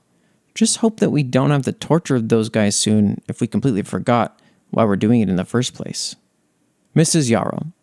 All right, class, come together now. Can anyone tell me what the answer to number 1 is? Zyro. Dread Satan below. We forgot to solve the problem. Parsnell. Mean for the hydroplant is 243.1 watts, while the bioplant is... Zyro. Forget it. It's useless. Nugget writes, I do not know of any god named Time, or Chaos for that matter, an entry in Time Traveler and the Immortal. Immerse Aurelius was out for a late-night stroll through central London, bathing in the light of the shattered moon and stars above. His meanderings eventually turned into a local cemetery. He continued to walk through the graves and tombs, humming to himself until joined by another figure, materializing from the mist around them. "Well, well," the man said with a manic smile. "The dreaded star child in the flesh. To what do I owe the honor of your company?" "I needed to talk to you about something, Morse," Emma said. Come on. Don't act like you don't want to see me now. Victor has been telling me about some dreams he's been having about you. I wouldn't suppose you would know anything about that, would you? Victor, he's your pet, right? The scrawny one? That's one way to describe him. Emers's brow furrowed. You've met him before, haven't you? Not personally. Moores doesn't like me overhearing their conversations, but they have been talking, yes? Why are you talking like this? Oh, I'm not Moores. I can take a message, though. Who are you? The name's Chaos. I knew your mother. I'm also the one who cursed you. I've been wanting to talk to you for a while now, actually, but you are surprisingly hard to find. Yeah, I'm going to need you to stop talking, Emrys said, summoning a dagger to his hand, especially to Victor. His mind is so easily malleable, I'd hate for someone like you to be lying to him. Oh, Aurelius. Emrys felt a piercing pain in his heart as his limbs began to blacken and burn. He dropped the weapon and dropped to the ground as his hair began to gray. I already said I cursed you. It's probably wise to play nice, or at least to hear me out. As suddenly as the pain started, Emrys found himself released, and a few deep breaths restored his age to 25, as usual. He stared back towards the god wearing Mora's face. Whoa, what? Emrys muttered. Right, let's start over. Chaos picked Emrys back up to his feet. My name is Chaos. I worked with your mother before she tricked me, and I got imprisoned inside a crystal. I cursed you at the end of the war, but not to worry because I can remove it. I simply ask for your help in something. Help with what? I'm glad you asked. You're good at killing gods. Yes, that's why you're so dreaded after all. There were actually 3 of us back in the primordial age. Stella, myself, and a snake named Time. Stella tricked me, but it's Time keeping me locked here. Unfortunately, he's even more slippery than you are, it seems, and Moores here can't seem to find him. So you need me to kill this Time fellow for you, and you'll give me my magic back. Exactly. I'll be free. You return to full strength for whatever you'd like to do with that. I'm sure both of us combined could even kill Stella in that case. We can help each other out. All I need is for Time to die. Emrys laughed. I do not know of any god named Time, and I have the entire pantheon memorized, or any named Chaos for that matter. You and Mother are more similar than I think either of you would like to admit. You can choose to believe that I am still simply Moores, lying to you for little reason but to belittle you, but I hope you consider my offer, Aurelius. Chaos climbed on top of a grave to look down upon Aurelius. I'll give Grim your regards. And with that, Chaos bowed slightly before spinning into black mist which dissipated into the night sky. A few seconds afterward, Emrys's eye widened with panic as his hair speckled with gray. He didn't want to reveal to that thing wearing Moore's face, but he actually did have an idea regarding who and where this Time might be. Break. Are you okay? Victor asked worriedly. It's nothing, just thinking. You're graying. So are you. I'm not you. Emrys supposed Victor had a point there. Ever since his encounter in the graveyard, he had been mulling over the offer and everything odd he knew about Victor. The odd sense of time, the fluid Atlantean, the wall-to-wall obsession with clocks, the dreams, the overload, even the description of a snake matched with his watch, but yet... Question, Emrys eventually said. If you had the opportunity to fill everything you thought you wanted and complete the task you've devoted your entire immortal life to achieve, but it would require giving up the only thing that's made the life worth it to you, would you do it? That's tough. It depends, I suppose. Wants and desires grow and change over time. Do you think a fulfilling life would really be fulfilling if you aren't actually happy? I don't know. Maybe. I've wanted this for so long. I don't know. Emrys's hair began to rapidly turn silver as his face and hands wrinkled and creased as he paced. Victor stood up with heavy weight on his cane to place his hand on Emrys's shoulder. Hey, don't age yourself to oblivion over this. It won't help you. Emrys took a deep breath, resting his eyes on Victor to help him calm down. His aging ceased. I suppose I've been thinking about this too much. I'll make you some tea. Thank you, Victor. Okay, yeah. So this is some really good storytelling, I feel like, from Nugget. The impetus for sudden potential divisiveness and drama between these two characters. Not that Victor and Immerse don't have a little bit of that already, but beforehand it's almost a facade. It is, they argue over history and things, but in reality there's not any actual strong altercation or clashing between them. But this gives you this idea of potential betrayal, potential neglect, potential injury, potential real fight and a split, or something could be broken that might never be repaired, kind of thing. So lots of tension in this passage. I Am Crab 174 writes, the Leonids and the Loxodons, lion people and elephant people, the giants of the past. Before the humanoids came along, flora and fauna's children ruled the world. The Leonids had created vast empires, and the Loxodons had strongholds across many continents. Though they warred sometimes, they tended to keep the peace among the animalistic species. When the humanoids arrived, they were treated with kindness at first, but it wasn't long until they grew smart enough to be greedy. Only the Serpentine and the Nocturni remained as the animal species after the humanoids waged their wars, and even then, the Nocturni had been forced entirely out of their homes and were scattered across the world. The Serpentine thrived through trickery and deals, selling out their fellow animalistics. The humanoids made it their mission to forget the history of the races they destroyed, taking over the kingdoms of the Leonids and erasing what was left. However, it wasn't full extinction. Small bands of Leonids and Loxodons still exist, but they are insignificant compared to the new empires. Sort of a fantasy kind of colonialism, like ancient colonialism idea we're getting here a little bit, it seems like. Sad, but I suppose historically consistent. Rowan the Great writes, Interloper 71, Something Important, an entry in Guild. Documented by Director Null, Class Aether, Cobalt, Silver, Rank, New, Uriel. Banishment Ritual. Interloper 71 is currently impossible to perceive through tactile, audible, or visual information by any non-scribe collaborators, and still requires immense rift power on the behalf of any scribe to have even the smallest chance of interacting with the interloper. Banishment is impossible at the time, requiring an as-of-yet unknown ritual to proceed. Numerous barters have been attempted with Interloper 1, but the nature of Interloper 71 makes it currently impossible to articulate the desires of Guild to Interloper 1.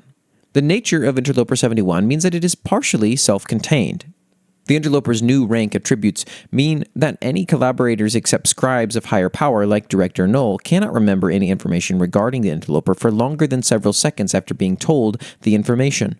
As such, for the time being, no further attempts to remove this part of Interloper 71's power is to be enacted. Hazardous effects/appearance. Interloper 71, Something Important, is a new rank information type interloper that does not possess a physical form but is instead completely found within the minds of those affected, barring high-power scribes like Director Null. The interloper's effects pertain around hiding an important piece of lore. This information can be spread and written down by any collaborator or even members of the public. The effects activate as soon as the transference of information is over, where any written or verbally heard information will disappear from page and memory. Scribes, which have a high innate resistance to new rank interlopers like Interloper 71, Interloper 24, and Interloper 49, and more. Interloper 71, though, is particularly strong. It takes ancient, powerful scribes to remember the information correctly, or even at all, Director Null himself being the only scribe to be capable of remembering the interloper's hidden lore in complete detail. Director Null has made attempts to dispel the effect, as have others, but at the time, Interloper 71 remains resolute against a constant barrage of banishment tests. Director Null and other similarly powerful scribes assure that the information is a matter of life and death for Gythus, in that scribes, ironically, are not capable of using the information themselves. Until banishment can proceed, though, whatever calamity is upon us is unavoidable, it seems. Discovery. As is the nature of Interloper 71, it is impossible to measure an accurate moment when the interloper was first interacted with. This document, however, is being written on the eve of... Assuming standard discovery to documentation time, that puts it at just 2 to 3 weeks before this. Cool. I love apocalypse that hangs over the head of peoples in a world, but they have no idea what it is. They cannot observe it. They can't even ask questions about it without, they get nothing in response. There is nothing to ask in a certain sense. And this is exactly that kind of thing. For day 422, the prompt was, what's a common dream or nightmare in your world? And this comes from ScrubsyBoy844 in the Discord. Kendamarania writes, digital ghosts, an entry in San Shikoku Ridge. produced in collaboration with Vex and Ray the Theorist. Through the purge of the old internet and near nuclear Armageddon through Final Hour, it's argued that humanity as it is now in 2065 is just a shambling corpse of what it once was. Kept on life support by the remnants of corporations and those unlucky enough to survive, the old world seemingly disappeared off the face of the earth. However, this is only partially true, with the traces of those who died remaining in the new cyberspace, the metanet. The metanet is a collection of highly localized servers typically only used in cities for AI training, data storage, and controlling all electronics. Cruisers can transfer their minds through cables and wires hooked up to their brains. The net, when being perceived through a digitized mind, is a realm of pure data and information manifesting itself to different cruisers in varying appearances, such as a massive city from the 2010s, a looping library, or even an infinite dungeon. Much of its very nature is yet to be discovered due to being built on leftover, corrupted scraps of the old internet, but one should be careful to delve deeper into its layers and accidentally fall asleep. If they do, they will encounter strange dreams of ghosts and spirits made of raw code and account data. It's theorized that these digital ghosts that appear in dreams are actually the memories and leftovers of people who died from the final hour, clinging on to a simulated afterlife. Some, especially spiritual cruisers, have taken these apparitions as signs of higher consciousness. However, interpretations vary depending on school of thought or cult. For example, the Netian Grove believes it as divine revelation and examples of those who have already ascended to pure digitalization, while different cyberfolk customs see it as a sign of ancestor spirits, even thinking that those who died before the information age are immortalized in the servers. I really like that we still have some interesting fantasy elements going on here in a cyberpunk-esque world, which is a kind of cyberpunk thing, where you're meshing together a lot of sci-fi fantasy ideas, like the concept that nuclear blasts killing people could send some piece of their consciousness into a future internet is a very fantasy idea, but still quite compelling when you're telling a story about people journeying through a subjective experience in a digitized plane. And it works. It works really well. It's kind of fascinating how that kind of thing does work out. And this is really interesting. I like what we're getting so far from this new setting from Kendamarania. Nugget writes Dreams, a meta entry. This seems like something I can just give an overview on the characters it applies to. Time Traveler and the Immortal is well established to not dream. Ever since the war, the god who might have once spun them no longer exists, and it was not a high enough priority for anyone to take over. When mortals sleep, they simply see static until they wake. The exceptions to this are those with strong ties to the arcane, as the radio signals, as I think it's best described, that the gods use to communicate with each other or prophets, are still able to be picked up by those with enough sensitivity to do so. This also applies to the broken shards of the souls of the divine still bleeding out and affecting what mortals see when they close their eyes. Today, nighttime visions are something associated with witchcraft. Victor is one such dreamer. Ever since he came into possession of his watch, his sleep had been occasionally filled with visions he cannot explain. Visions of the past, of the future, of a golden-haired man with tentacle tattoos he had no recollection of meeting, of falling sand, of a purple-eyed man, of a silver snake with surprising resemblances to himself that spoke to him with the sound of a ticking clock, a sound that still gives him comfort in his waking hours as well. He very quickly learned to keep such things to himself. Immerse barely sleeps. He suffers from insomnia, and combined with his general divinity means he doesn't even need as much rest. He often goes days, if not weeks, without sleeping, and when he does, he actually levitates above his bed rather than in it. Why he even has a bed is something pointed out as a gag. When he does sleep, he overhears conversations between the gods and the stars of prophecies and plans, and most importantly, the last moments of the gods he has killed, hearing their last thoughts, their last screams repeating endlessly as he tries to close his eyes. It's no wonder he doesn't sleep very often. The gods in Petrogor are Lovecraftian and eldritch in nature. They likely do not have much control over how their simple existence or rolling over in their own sleep affects those below them. Ambrose frequently dreams about the gods, the ruins of an empty cathedral, his drowning in mud and rainwater, staring at the faceless gods who take joy in seeing him suffer. He dreams of his death. He dreams of his rotting away. He dreams of his visceral disgust at having organs, of ripping them out, of feeling at peace. He dreams of blood and rot and gore. He takes them as proof he is loved, that he is chosen, that he is special. But then again, with how traumatized he is of the church, wouldn't it make sense his constant thoughts and fears began affecting his dreams? Edward dreams of for similar reasons, though less grotesque as his husband. He too sees the gods, but he also hears music. That same buzzing, that same melody of the gods. He dreams of an empty church.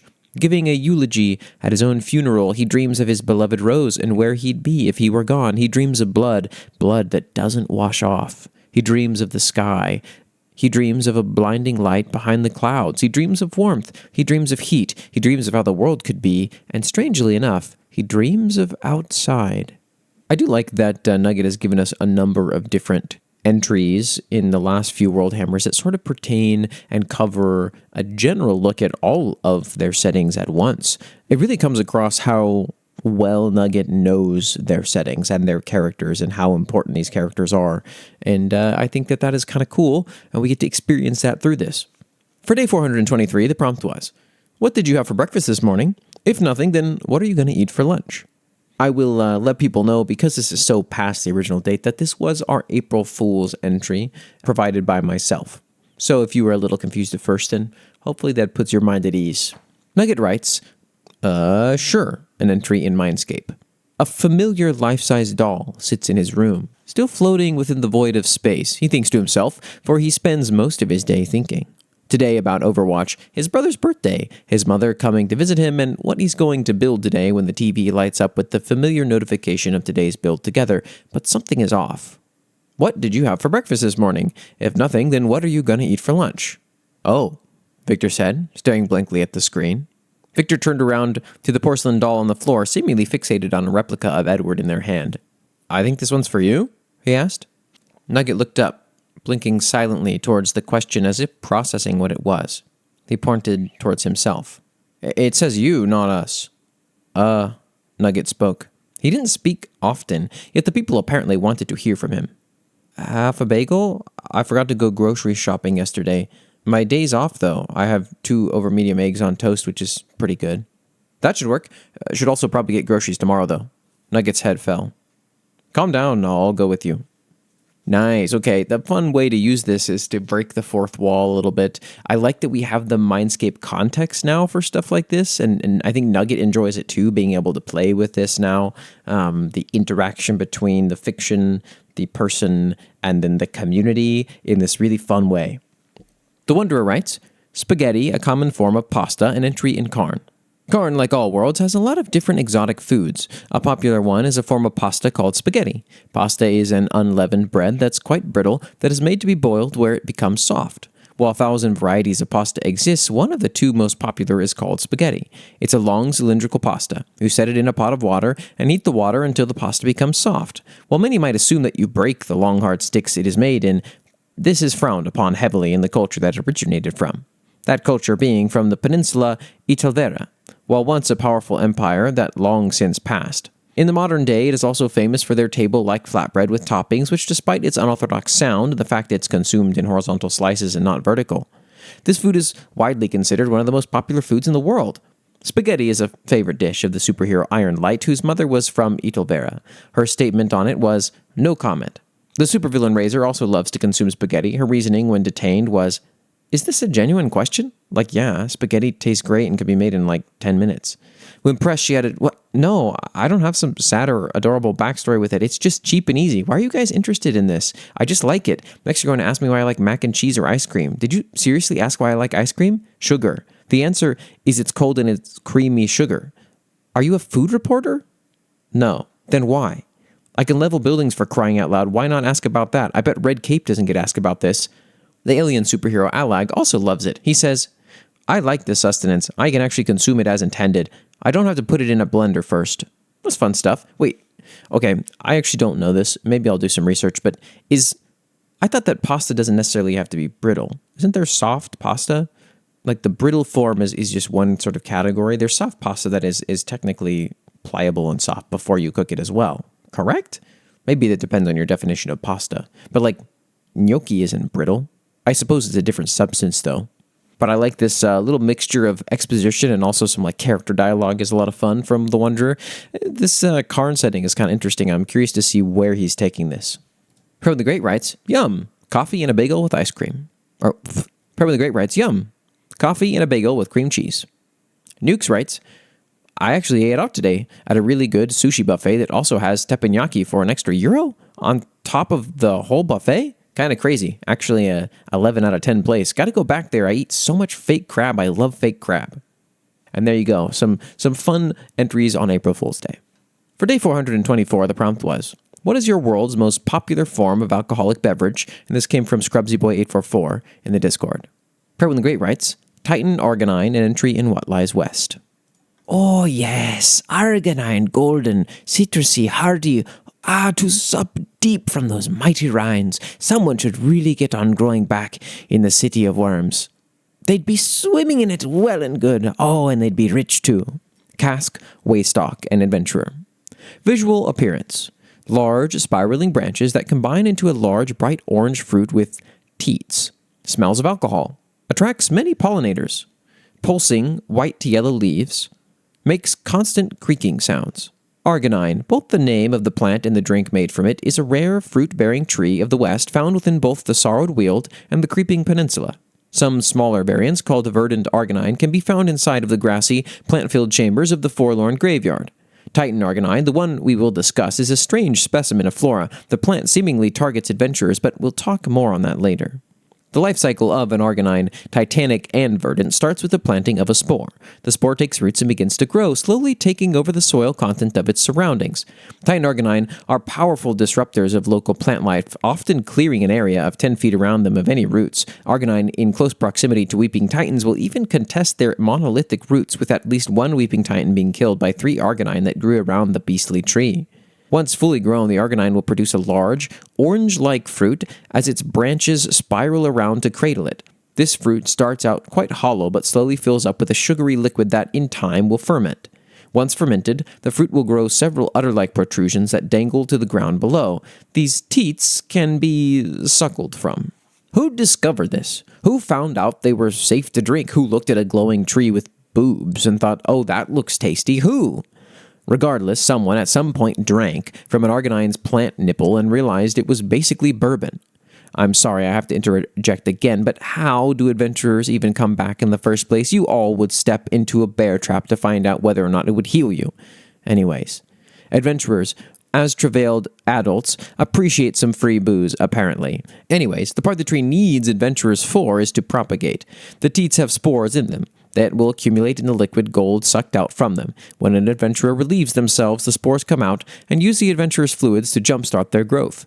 It is highly recommended to not hold in any continence after you've drunk from an Arginine, as the spores will eventually start growing regardless of if they've been released or not. Needless to say, nobody wants a tree growing out of their kidney. Restoration can't fix that, only surgery. Arginine nectar has been bottled by enterprising adventurers and sold for a hefty price in the City of Worms. Take a mason jar or two with you next expedition. You never know when you'll come across a well-endowed fruit. Fun, wacky little entry from Predwin the Great. I like the idea. Not the visuals so much, but I like the idea. It sounds like something you would find in sort of a irreverent cartoon comedy sci-fi sort of thing. You know, Rick and Morty maybe, something along those lines. Nugget writes, Love in a Bottle, an entry in Petrichor. After Edward started becoming more and more entangled in the affairs of the Second Estate, Thaddeus found himself under the wing of a local bartender who was kind enough to give him a job. He was already old and worn, and as the years went by, he eventually signed off ownership of the bar to Thaddeus to enjoy a quiet retirement. And he's been running it ever since. A hole-in-the-wall sort of place where the dirt under the aristocracy's shoes can hide away and forget their sorrows, and an easy spot for revolutionary planning. And of course, a prime spot for blackmail. There are a few other jobs that offer the amount of free information and scandal as a room full of drunk people using the bartender as a free therapist, and Thaddeus frequently overpours to do just that. Edward was a few drinks in already by the time Thaddeus was about to close up shop.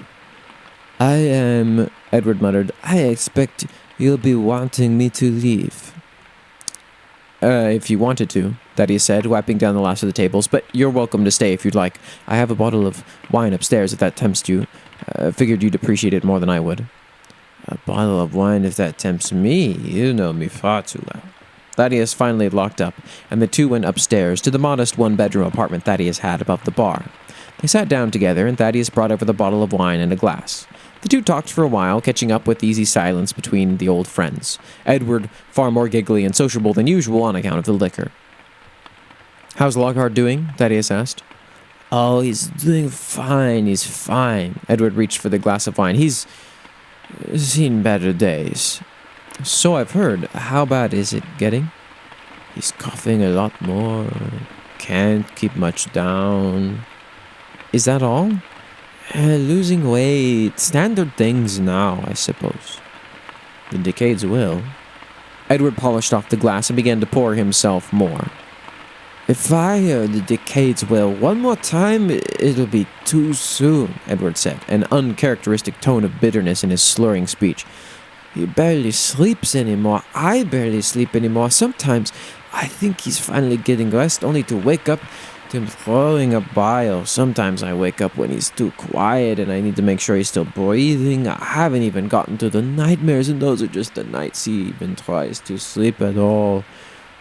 You're here fairly late, Thaddeus observed. I really should be tending to him right now, but it's getting harder. To take care of him?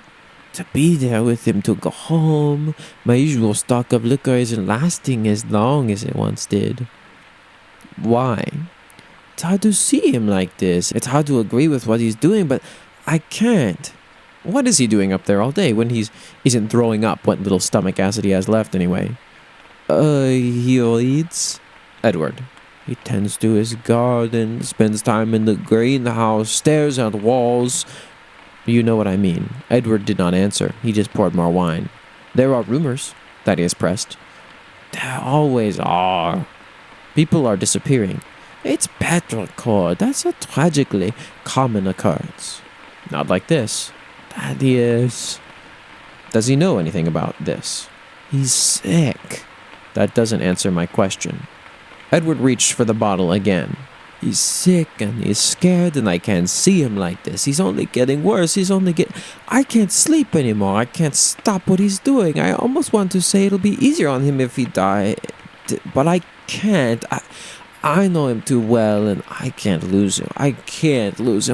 I'm not even sure if he's the same man. Something in his eyes just isn't there anymore, but he's still in there somewhere. And I can't leave him. Tears welled in Edward's eyes. He was on the point of breaking. His grip tightened on the bottleneck. Edward, if he's doing something illegal, if he's practicing necromancy, Thaddeus said. It almost looked like Edward might answer. And then he tipped the bottle back instead, downing the rest of the contents at once, wine spilling over his shirt. He swayed even more now. He looked very unstable. Edward? Edward said nothing but closed his eyes and slowly leaned back. He just shook his head over and over again while grimacing. Is Lockhart killing people? Thaddeus finally asked point blank. But by then, Edward was fully passed out. Thaddeus stared silently at him for a moment before sighing and draping his heavy jacket over Edward like a blanket and bringing over a small trash bin in case he threw up at any point. Something told him he'd be feeling this when he woke up. Yeah, you really get a lot of the tragedy from Edward's side here, sort of the lack of attention that he receives, the lack of care that he receives, the extremely one-sided relationship that he kind of experiences, especially at this point, and the need to escape from that and finding something to self-medicate with it, amongst other issues that also require self-medication. Some sad stuff. NYUX writes, just wine. I honestly don't know what else to write for this one other than exotic wines, because, that's literally all they are. It's just wine, but from stuff that doesn't exist on Earth. They're even made the same way, like humans have for literally thousands of years. Sometimes simple is easiest. That is all of our prompt entries, and now I will continue on with the Hammer Sparks entries. If you are unfamiliar with this is a relatively new thing to World Hammer. These are entries that are not for any particular prompt, because some people enjoy, and many people in the server enjoy writing in their worlds, not always subject to whatever the prompt is, and they want some of that stuff read aloud. So there are 3 slots that are first post, first read, first come, first serve format that I will read at the end of World Hammer, and those must be posted in a different forum, but also tagged with World Hammer, so they're posted in the share writing forum. I should also specify that Hammer Sparks are not intended to be used for past prompts. They are intended to be used for whatever you would like. If you would like to use this to answer a very old prompt, please do so. If you would like to simply write something in your setting, in your world, or creative writing and have it read aloud, that is as equally viable, if not more so. Nugget writes, Crash Course on the Prometheus Society. Prometheus Society isn't exactly a Magnus Archives AU. Hell, most of it was written before I had officially listened to it, but had misinterpreted some fan art. Though it is filled with thinly veiled references, such as the Weaver, known as the Archivist, just actually being John Sims, and he eats knowledge and can see through any depictions of eyes, and the tape recorders, and yeah, thinly veiled. My friends have never heard of it, it was free real estate. Most of the setting is still mostly original, but one of the most important NPCs, the guy reading most of the statements unless specified otherwise, is basically an unofficial Magnus Archives OC. I just made him before listening to it, so his lore is inaccurate, but yeah. Through him, you'll be seeing a lot of tape recorders and mentions of the Archivist. The setting itself is called Auris, and it's built out of the corpse of a dead god. It's split into 5 or 6 countries depending on how you look at the Arctic, each with different aesthetics and views, but all regarding steampunk. Magic is hated and feared across most of the continent, and ever since the Frankenstein incident, science going too far has also been a concern, leading Jekyll and Frankenstein to create the Prometheus Society, a society of mad scientists to stay and do whatever messed up experiments they'd like. On top of that, there are many characters from classic literature around the world. Frankenstein and Jekyll have already been mentioned, but there's also figures like Abraham van Helsing and his family, notably including Edward, yes, that one, and Mina, or Wilbert Johansen, the son of Gustav Johansen from Call of Cthulhu, and Lavinia Wadley from the Dunwich Horror. And here's your fun fact. Mina and Johansen ended up in Petrichor. They got reworked into Thaddeus and Thalia. Even Pierre Hugo, though I'd consider a fully separate character from the source material, is Auris's invisible man. And then there's the Weavers, near godlike beings who feed on the magic left behind by dead gods and use it to weave reality. Due to magic corrosion, however, they cannot stay in the same body forever, so they seek out people with higher tolerances to take over their bodies when their own start to fail. The new host will slowly meld with the Weaver, their memories will blend, and it will be harder to tell the two apart until they fully combine with every other soul that's ever made up the Weaver. They are extremely powerful, but prone to starvation. If a Weaver goes long enough without magic to feed on, they will eventually die. There's only around a handful now, with notable titles being the Reflection, the Father of Monsters, the Timekeeper, the Harbinger, and of course the Archivist. The more well-fed a Weaver is, the more powerful, with the 2 most powerful Weavers in Auris being something of a feud between the Archivist and the Father of Monsters. Many of the members of the Prometheus Society are associated in some regard with Weavers. It makes one wonder what exactly Jekyll and Frankenstein are actually planning with their collection of the most unhinged minds across all of Auris. Hopefully I'm pronouncing that right. Is it Auris or Aureus? You'll have to let me know, Nugget, when you watch this, and I will fix up that pronunciation for next time if I've been getting it incorrect. I like that we got an overview of the Prometheus Society, and yeah, I am seeing from this sort of these notes that it is significantly different from the Magnus Archive, sort of tangentially inspired and related in ways that I think are compelling. Sometimes it's nice to have a jumping off point when you're world building. Probin the Great writes, Crows ran destroyers, an entry in what lies west. Where, thou who crawls through the crackles and crevices of the crimson blood-stained mesas, for thy might stumble across the path of a titan that reaps the flesh of gods.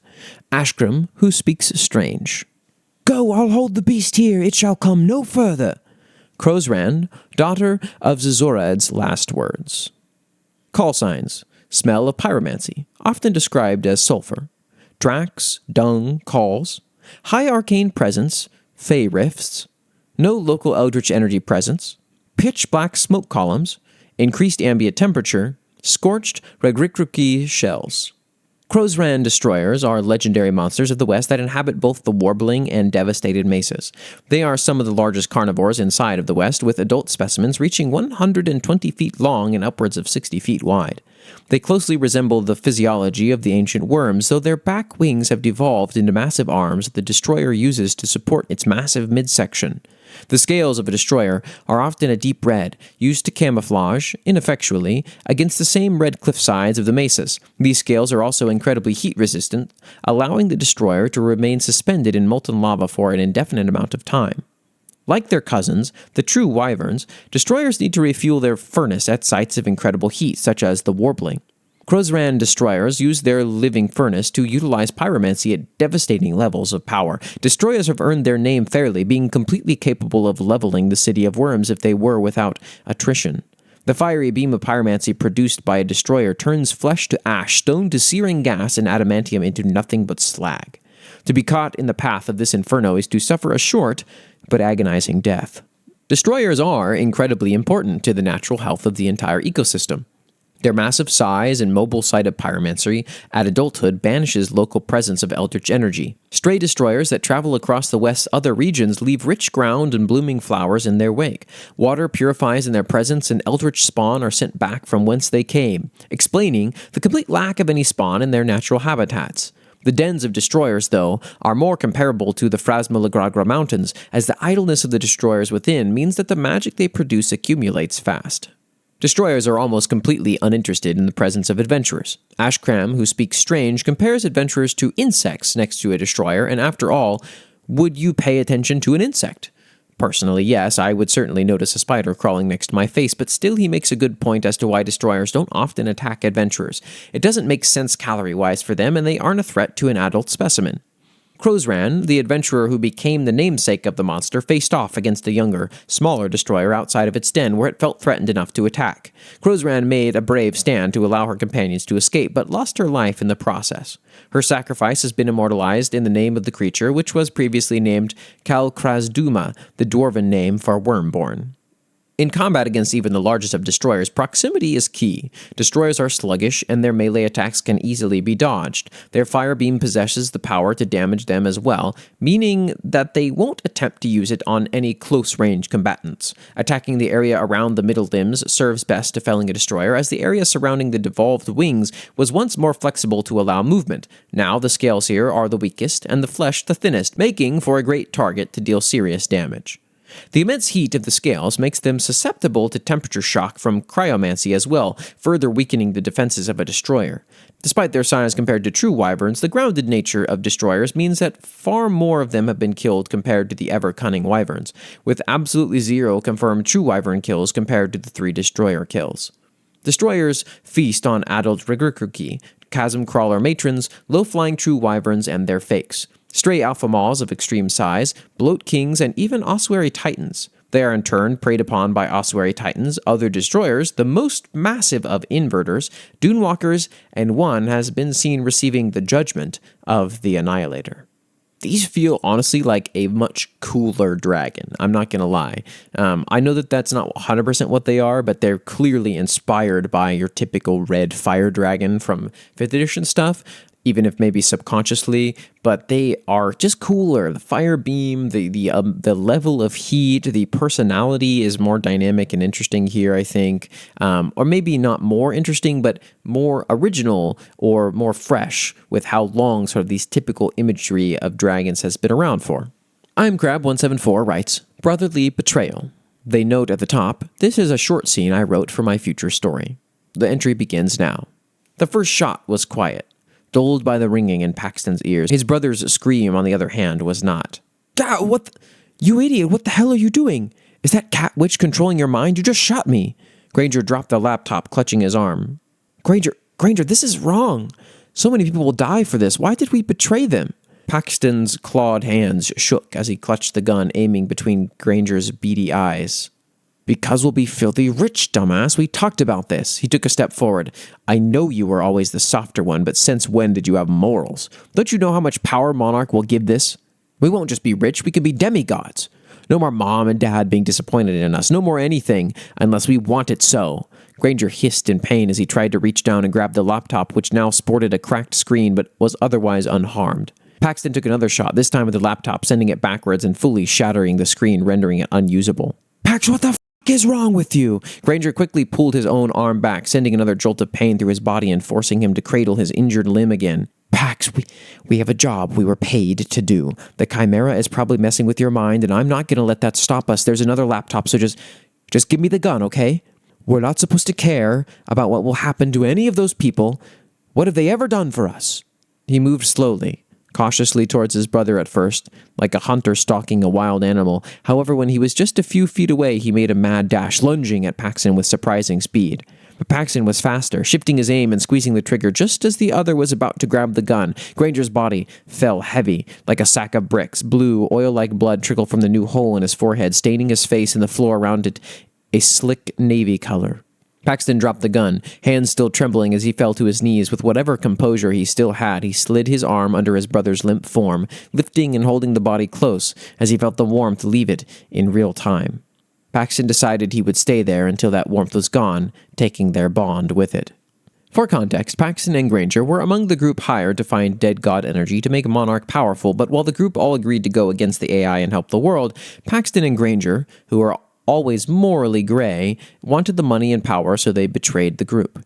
In the final confrontation, Paxton sort of fully realizes that what they're doing will create a god who hates living things and will kill so many people.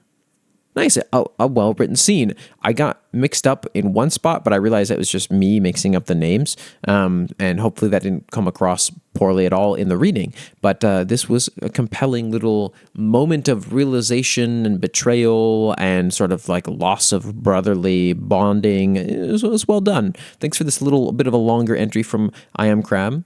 And thank you for listening to World Hammer Episode 8. It was a little late thanks to me going out for a week on travel, but I will be doing another episode just a week from now to catch us back up. I hope you enjoyed this pretty long episode and a lot of awesome writing that we received, and may your world never be lost in the fires of the forge of the World Hammer.